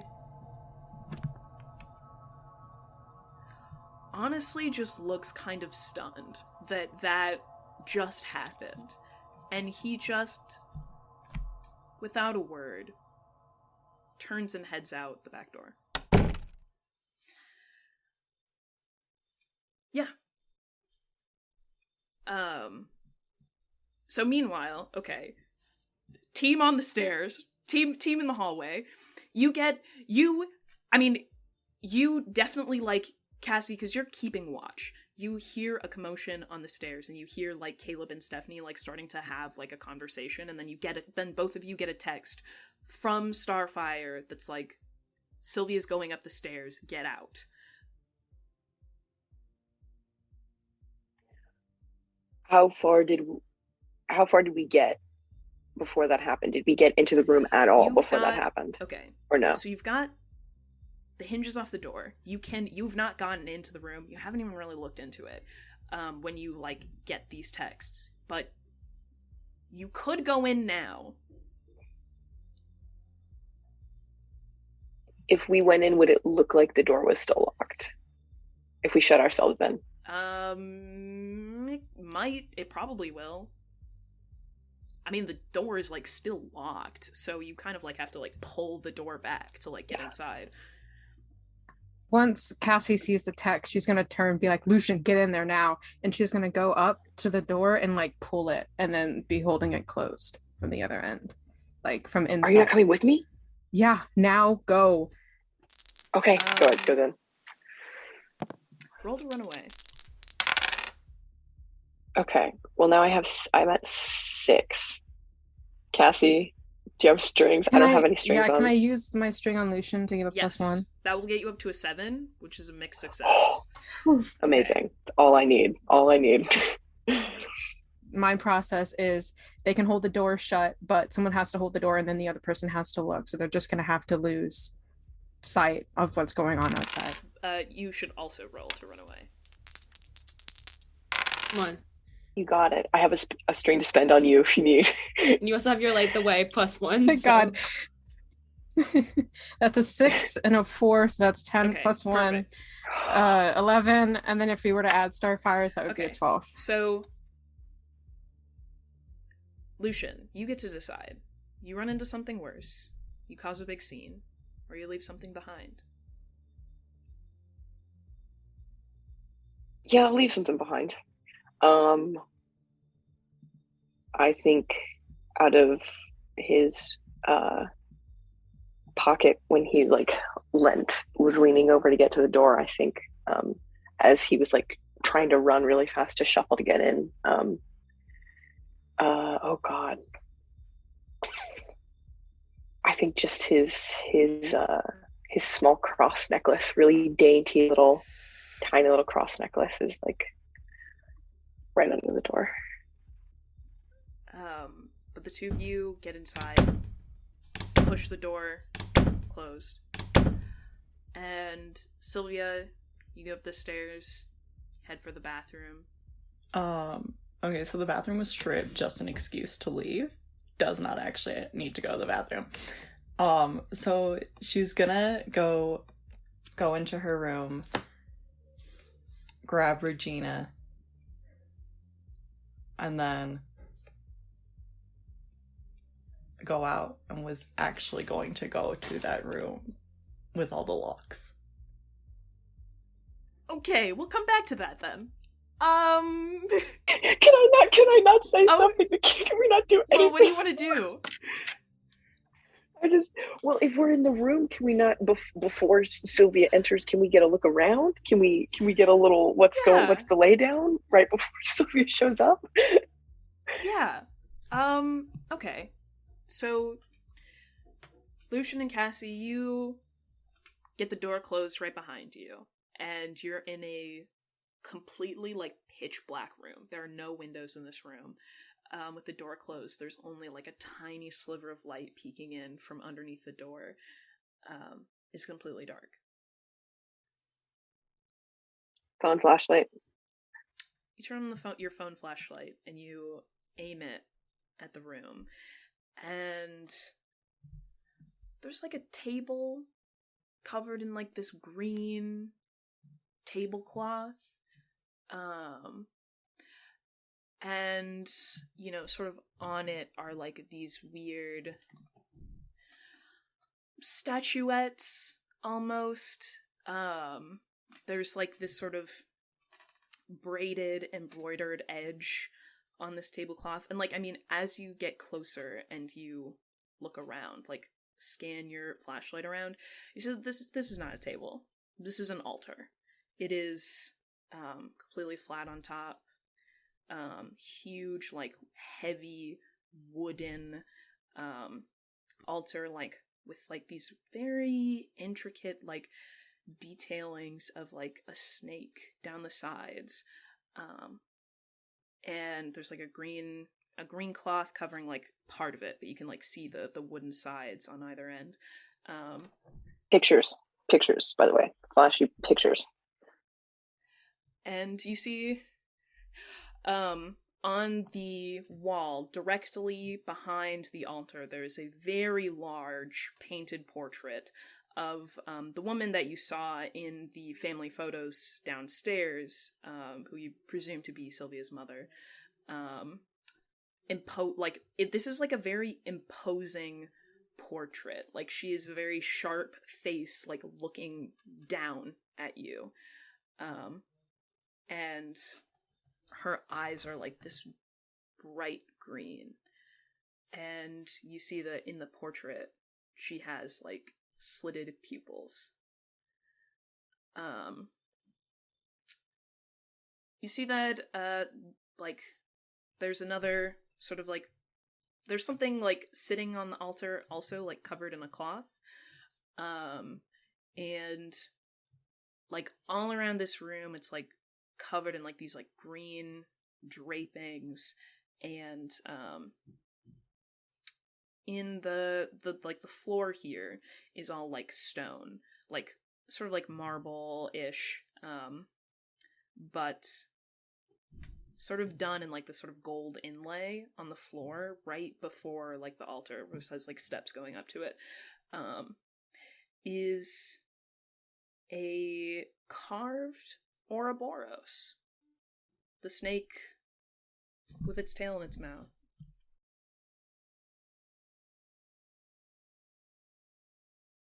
While Lucien is looking around and taking pictures, Cassie keeps her eyes on the light underneath the door and just says, like, is holding the door and it's just like, once you take pictures, send them to me so that they're not just on your phone. Already doing it. And Lucien, as he takes pictures, is sending them to the Chosen Squad group chat so that they are given to everyone. And he probably already has, like, a file on his phone that he keeps all, like, Chosen Squad business in, and puts them all there and hides them.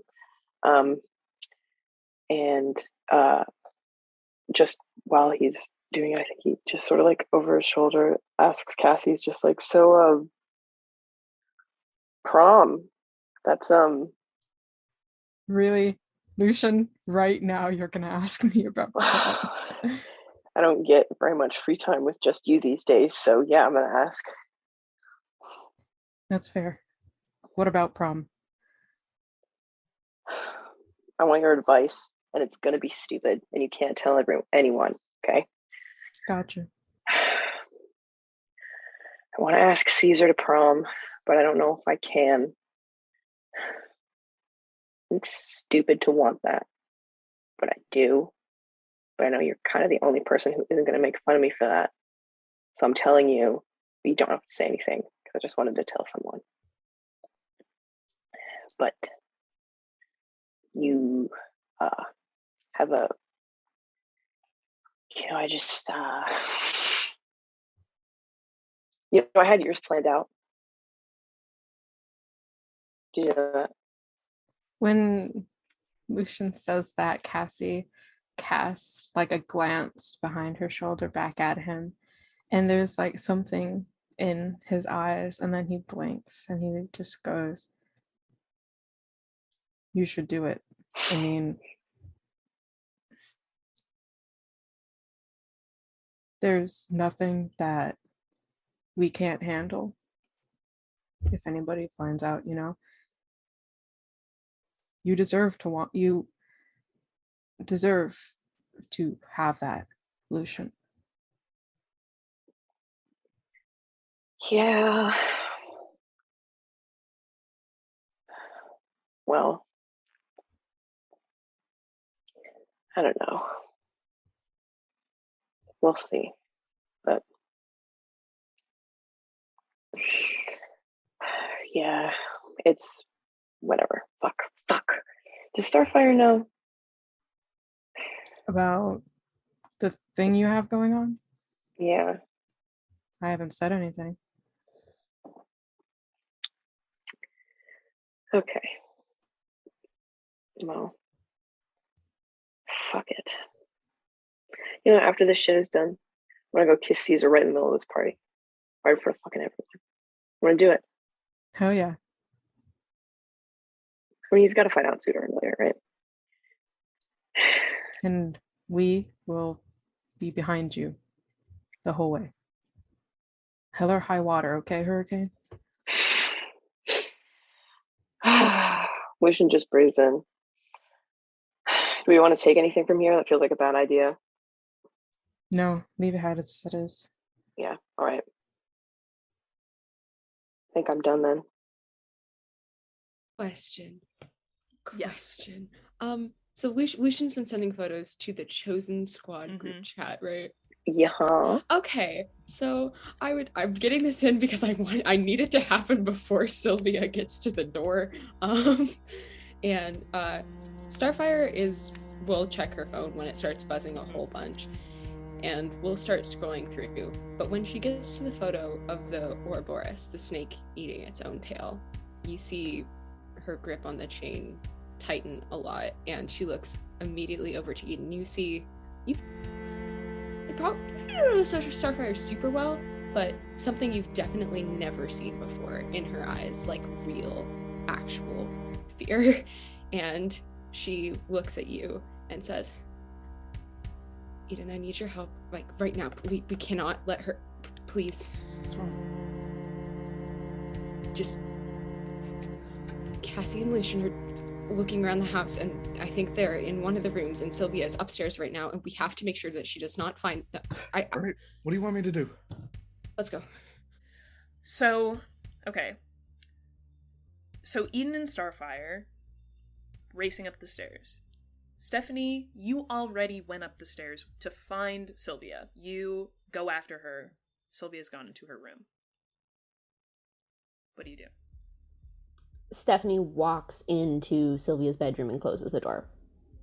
And her voice is flat. It's just the two of them. She doesn't need to put on a performance. And she just goes, "Why didn't you tell me?" Tell you what? That you hooked up with Caleb.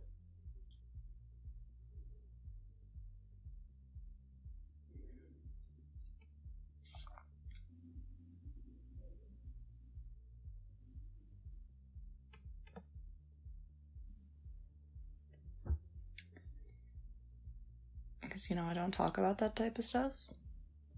Why did you start dating Caleb after we hooked up?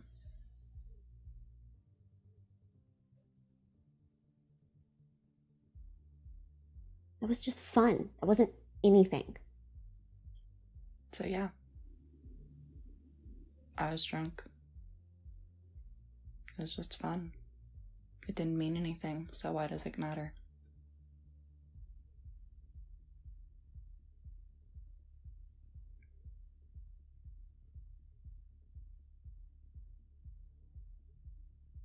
I would honestly thank you.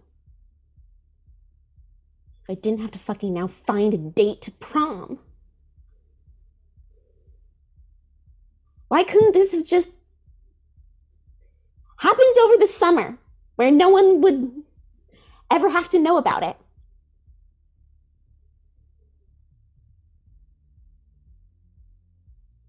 What happened over the summer? Just not that stuff. Just that I want to finish senior year perfectly. And now My best friend fucking hooked up with my boyfriend. Yeah, And it's strange that I'm your best friend, but I don't know if you really care about me, so you know how I feel about you. You know I care about you. Yeah, that was a part of why I didn't tell you, because I thought it'd hurt you.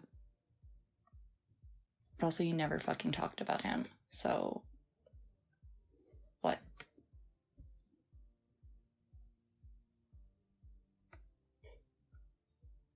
I'm just... you know I care about you too.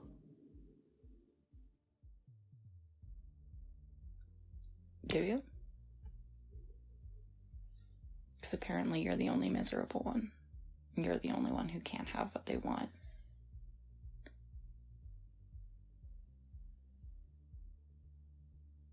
I don't think I can have what I want. So...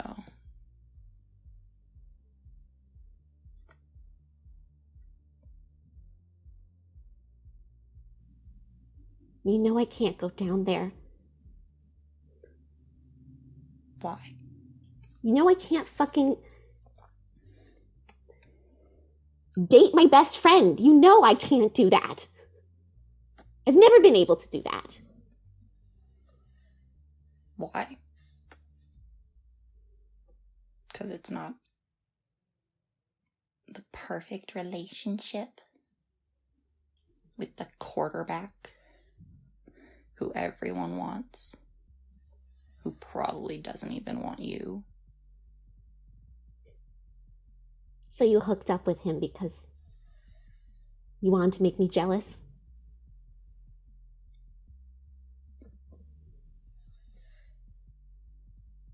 Yeah. I wanted to see what the hype was about. Not much. You probably got farther with him than I ever did. Yeah. I did. I know I did, because he told me.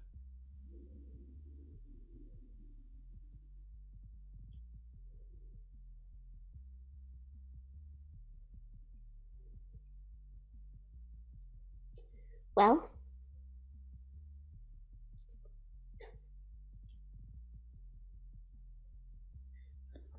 I've never seen a story where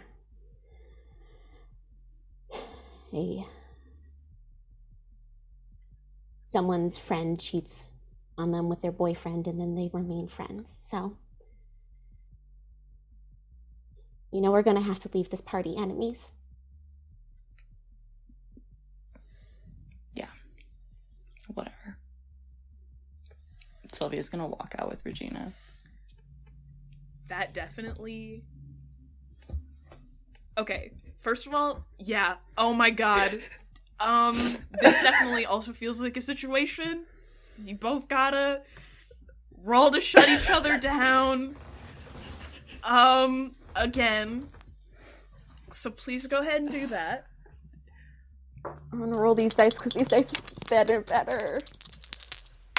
So, Monster Hearts is a game where Again, you don't have to. You don't have to. You can just end it there. This.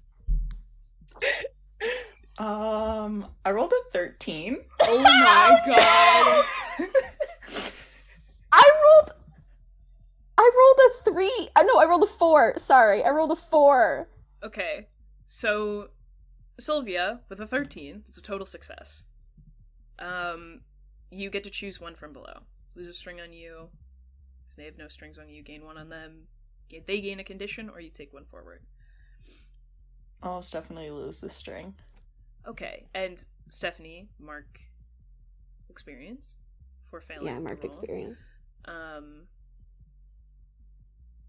You say those words. We're enemies. Sylvia takes her snake and walks out of the room, leaving you there. And you have always been a person who crafts your words to hurt. And in this moment, you know, watching Silvia's back as she leaves doesn't look at you. I think the person that hurts the most from those words might be you. So meanwhile, Stephanie and Caleb just had, like, I mean, what everyone is sort of assuming, a very public breakup. Stephanie has stormed off. Caleb has also stormed off. There's, like, you know, a very tense, awkward moment of silence as everyone's just kind of like, wow, that just happened. And then the party kind of starts to go back to normal. People are clearly talking about what just happened, but the music is still playing, and people are still drinking, and so clearly stuff is going on, but not enough people are invested to, like, stop doing what they're doing. And you follow after Caleb, who has run off.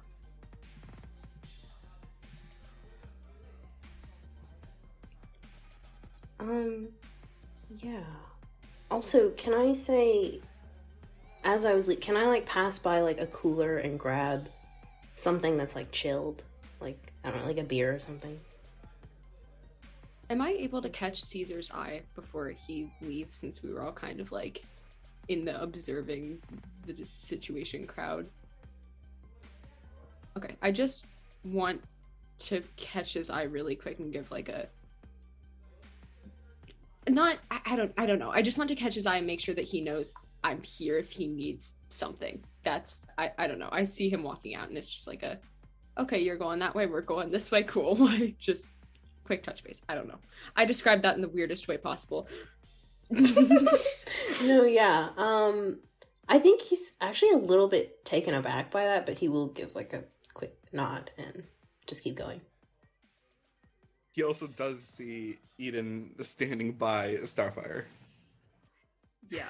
Like, as, like, Caesar leaves, the two of you, like, you know, talk and then start to, like, go up the stairs in a hurry. But Caesar, you're already on your way out with, like, a cold beer in hand, following after Caleb, who went out the back door. There's a patio. People are out there smoking. Caleb doesn't stop. He just keeps going. You see that, like, Alex is sitting on the porch with, like, a joint, passing it between some other people, and he, like, waves as, like, you step outside, and he's like, "Hey, Caesar, what's up?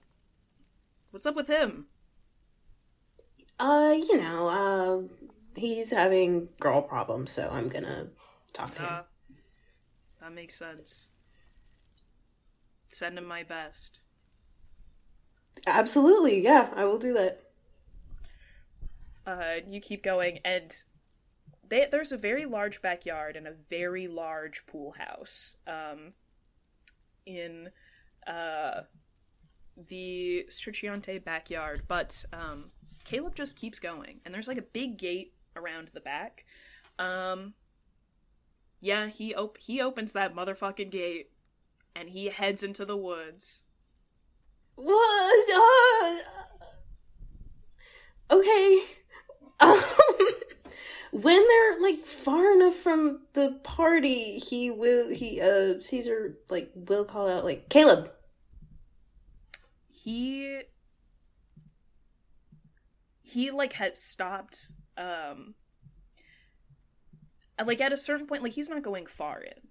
He just, like, gets inside, like, the tree line, and then just, like, finds, like, a big tree, leans back against it, and, like, sinks to the ground, and just sort of, like, pulls his knees up and puts his, like, head in his hands, and just sits there, sort of hunched over.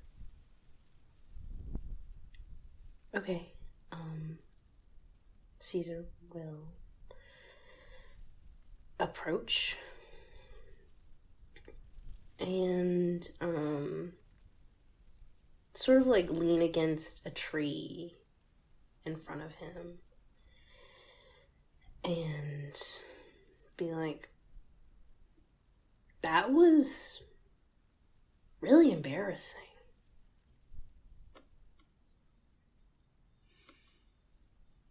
Yeah, tell me about it. I mean, yeah, I am. It was really embarrassing for you, I'm telling you. Thank you. Thank you for pointing that out, Caesar. Mm-hmm.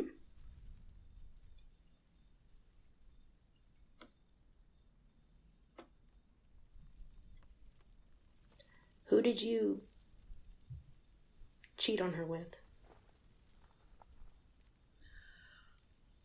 It's so fucking stupid. It doesn't even...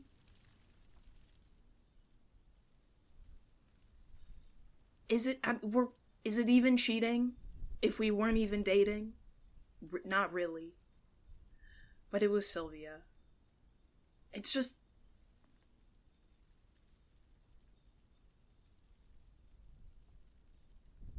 There was a party. I was drunk. Stephanie wasn't there. Silvia was there, and I don't know. I was stupid. It was stupid. It was fucking stupid, and I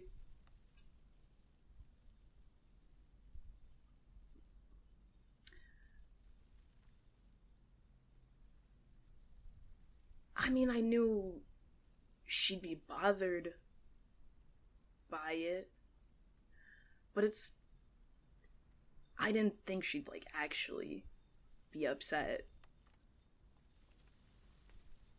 Yeah. Yeah, I don't know what you thought would happen. She's kind of a massive bitch, so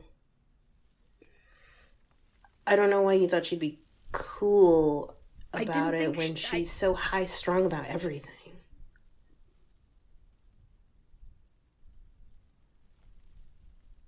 I mean, if we had talked in private and not in front of, half of this fucking school, I bet it wouldn't bother her half as much as it did, because that's all we are. Losing a best friend? What the fuck?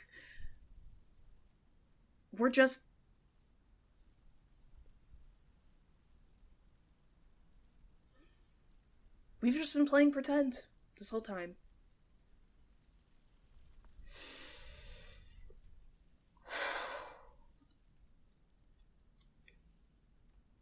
That is,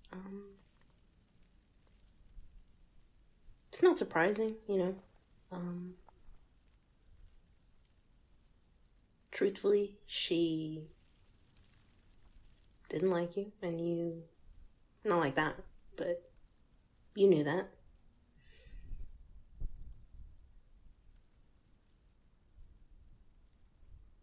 And she said you're kind of boring, but I don't know, you're nice.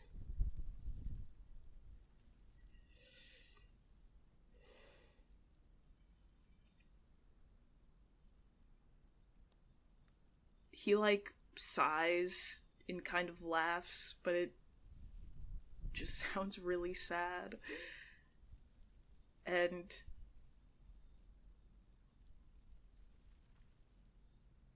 he just says, God, I am such a fucking screw up.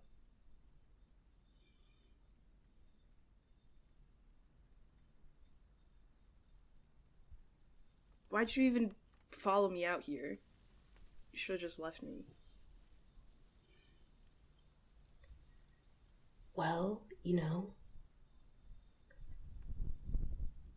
you did get slapped, so this is for your face, by the way. And he, hands him the beer. Thanks. He, presses it to his face. Yeah. Do you want, the truth? Yeah, I think it was a lot of things. Part of me wanted to see if you were fucked up about it.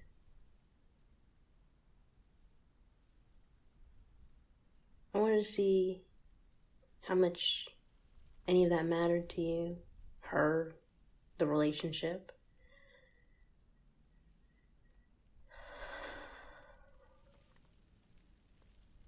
I don't know. I was really angry with you for a while.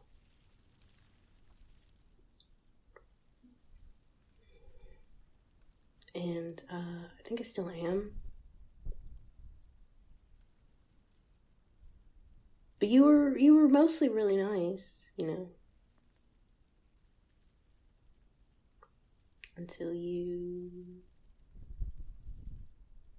know, you do what screw-ups do, and you screwed up a good thing.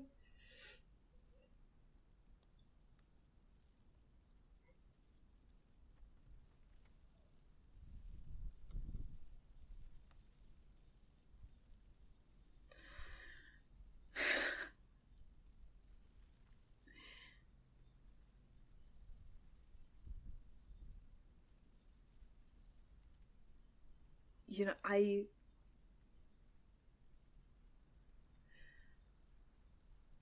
the one thing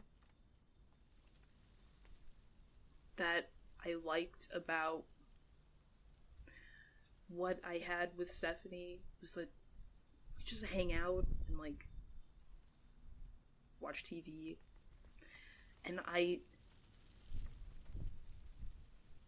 could just feel like a person. Because I haven't since,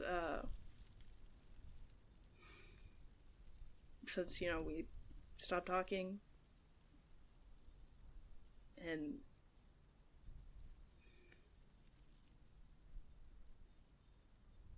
it's my fault. I guess I can't get enough of ruining a good thing.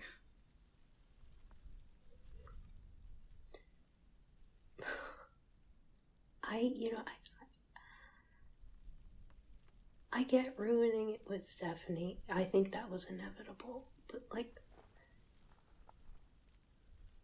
you know, why? Calling what we did talking is generous. You didn't acknowledge me at school.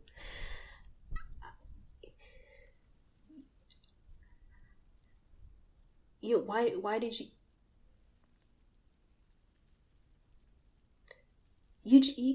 You blocked me on everything. You didn't even say anything. You just... You know, things could have been fine. He, like, actually looks up to look at you. The beer can against his cheek. And he says,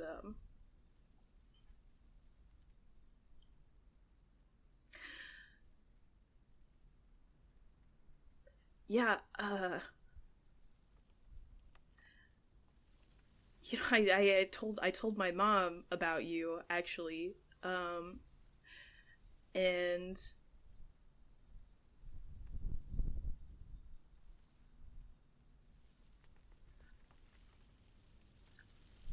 I wasn't expecting her to take it well, but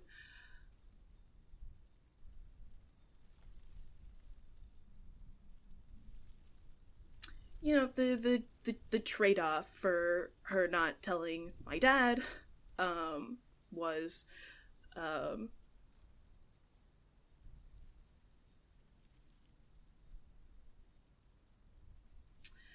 not bringing it up ever again. And moving on. So,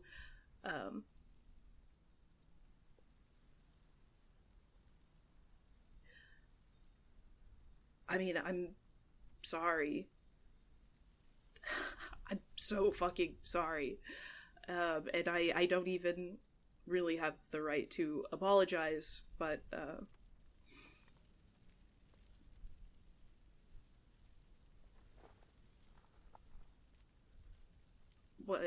what could I say? You know?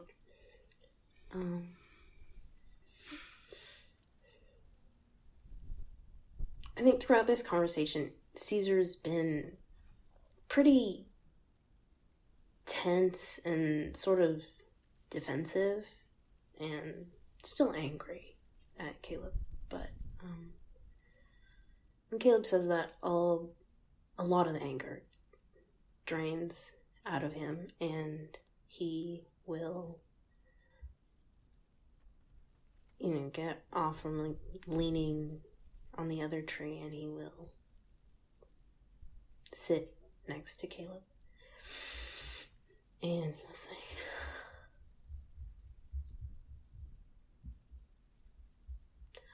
I kind of want to say that was really stupid to tell your mom about your, I don't know, your hookup buddy. We weren't even, but no one's ever wanted, or I guess until recently, no one's ever wanted to tell anyone about me.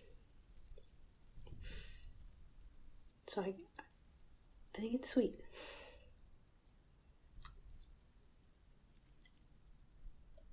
And I'm sorry too, I'm sorry it ruined everything.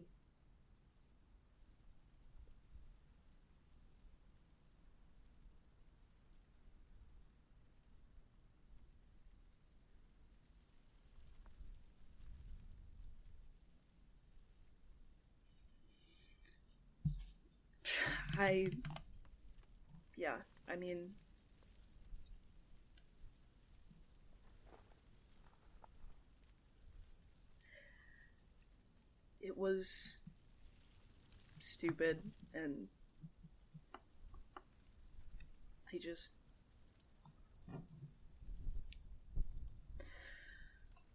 guess it doesn't matter now. I have to scrape what's left of my fucking reputation back together.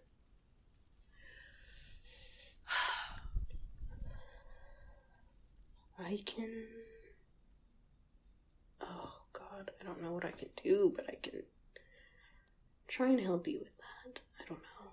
Everyone likes me.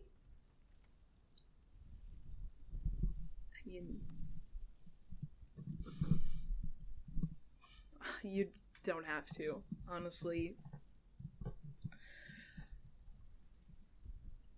This was kind of coming. But yeah, but the whole getting slapped at a party and publicly dumped, I don't think you deserve that.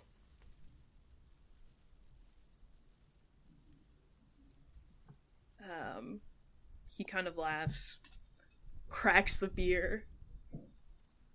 Oh my God, you are not supposed to drink that. That is so nasty. Okay, whatever.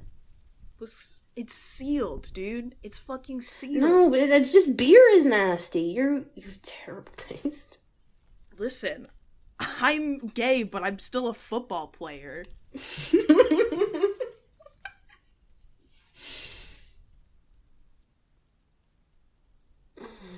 Yeah, you are.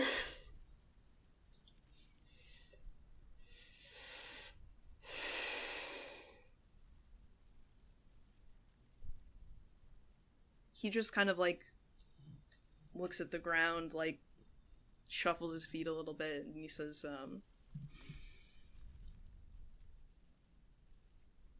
thanks. For coming out here and talking to me, I guess.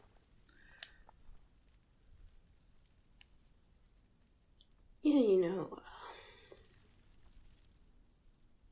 you were You were really nice to me.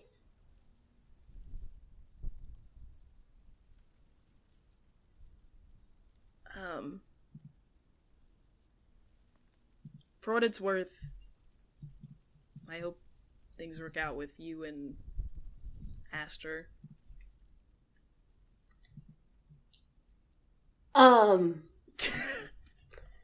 Sorry. How do you know about that? Dude, I was him 5 months ago. I'm not an idiot. Oh my god. No, And yeah. He's a little more, conspicuous than me. Yeah.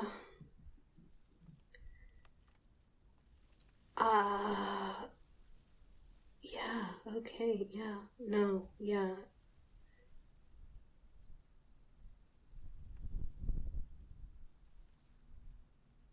I hate that.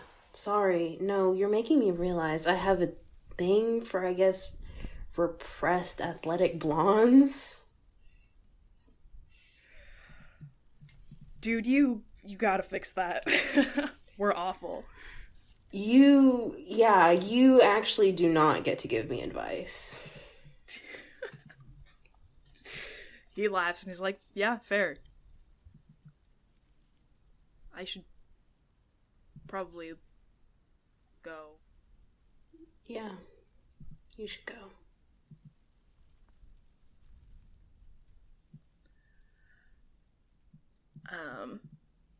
He gets up and,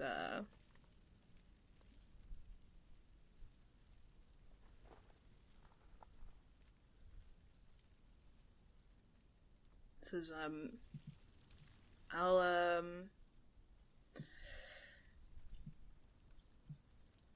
see you around.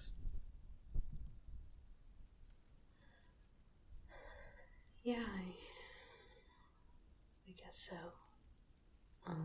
When he starts to walk away, Caesar will say, for what it's worth, I was really starting to like you. I'm sorry it kind of blew up on us. But it happens.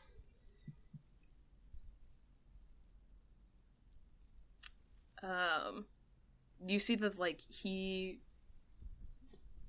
like, just, sort of pauses for a moment, keeps walking. You see that he, like, brings a hand up to his face, and waves with, like, his other hand, doesn't say anything.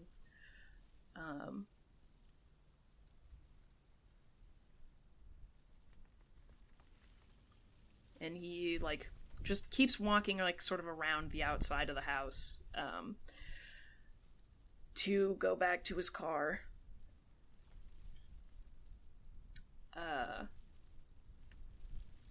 What does Caesar do after that?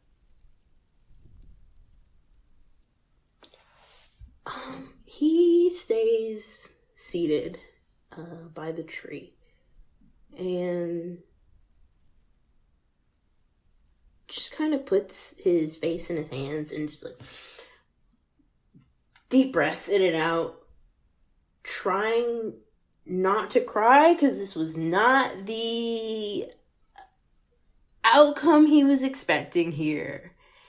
And that was also the first time he admitted to himself that he cared about Caleb like that. So, and now he's gone, just like everyone else. But it's fine. He's in private. He can have his breakdown now and then go back to the party later.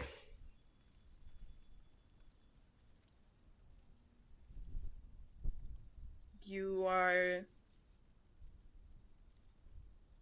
sitting there, hunched up against a tree,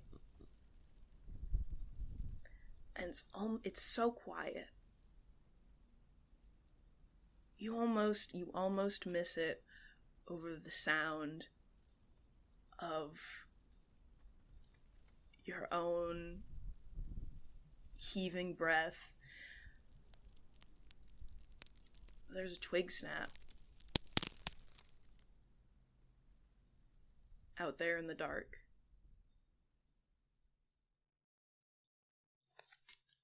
That feels like a good place to end. You motherfucker! This episode featured Catherine Rarrett as the Master of Ceremonies, Percival Walter as Lucien Astor, Quinn Borzin as Eden Grace, Arcadia Reeves as Cassie Rodriguez, Casey Fleming as Starfyre Miller, Karina Revilla as Cesar Rodriguez-Reyes, Victoria Nielsen as Silvia Strisciante, and Saffron Heftigaub as Stephanie Chaplin. The Valkyrie cycle is co-directed by Catherine Rarrett and Saffron Heftigaub and produced by Casey Fleming. This season's editing team includes Catherine Rarrett, Karina Revilla, Casey Fleming, Zola Heftigaub, and Saffron Heftigaub. Music for the Valkyrie cycle was composed by Haley Adams and Quinn Borzin, art was created by Arcadia Reeves, and our social media team is run by Fabiola Liano. Additional sound effects are sourced from freesound.org and zapsplat.com under the Creative Commons Attribution License. For a full list of credits, please visit our website at midnightceremoniesmedia.com. Again, that's midnightceremoniesmedia.com. If you enjoyed today's episode, don't forget to leave us a review and tell your friends, as word of mouth is one of the best ways to support the show. We appreciate all your support, and thank you so much for listening.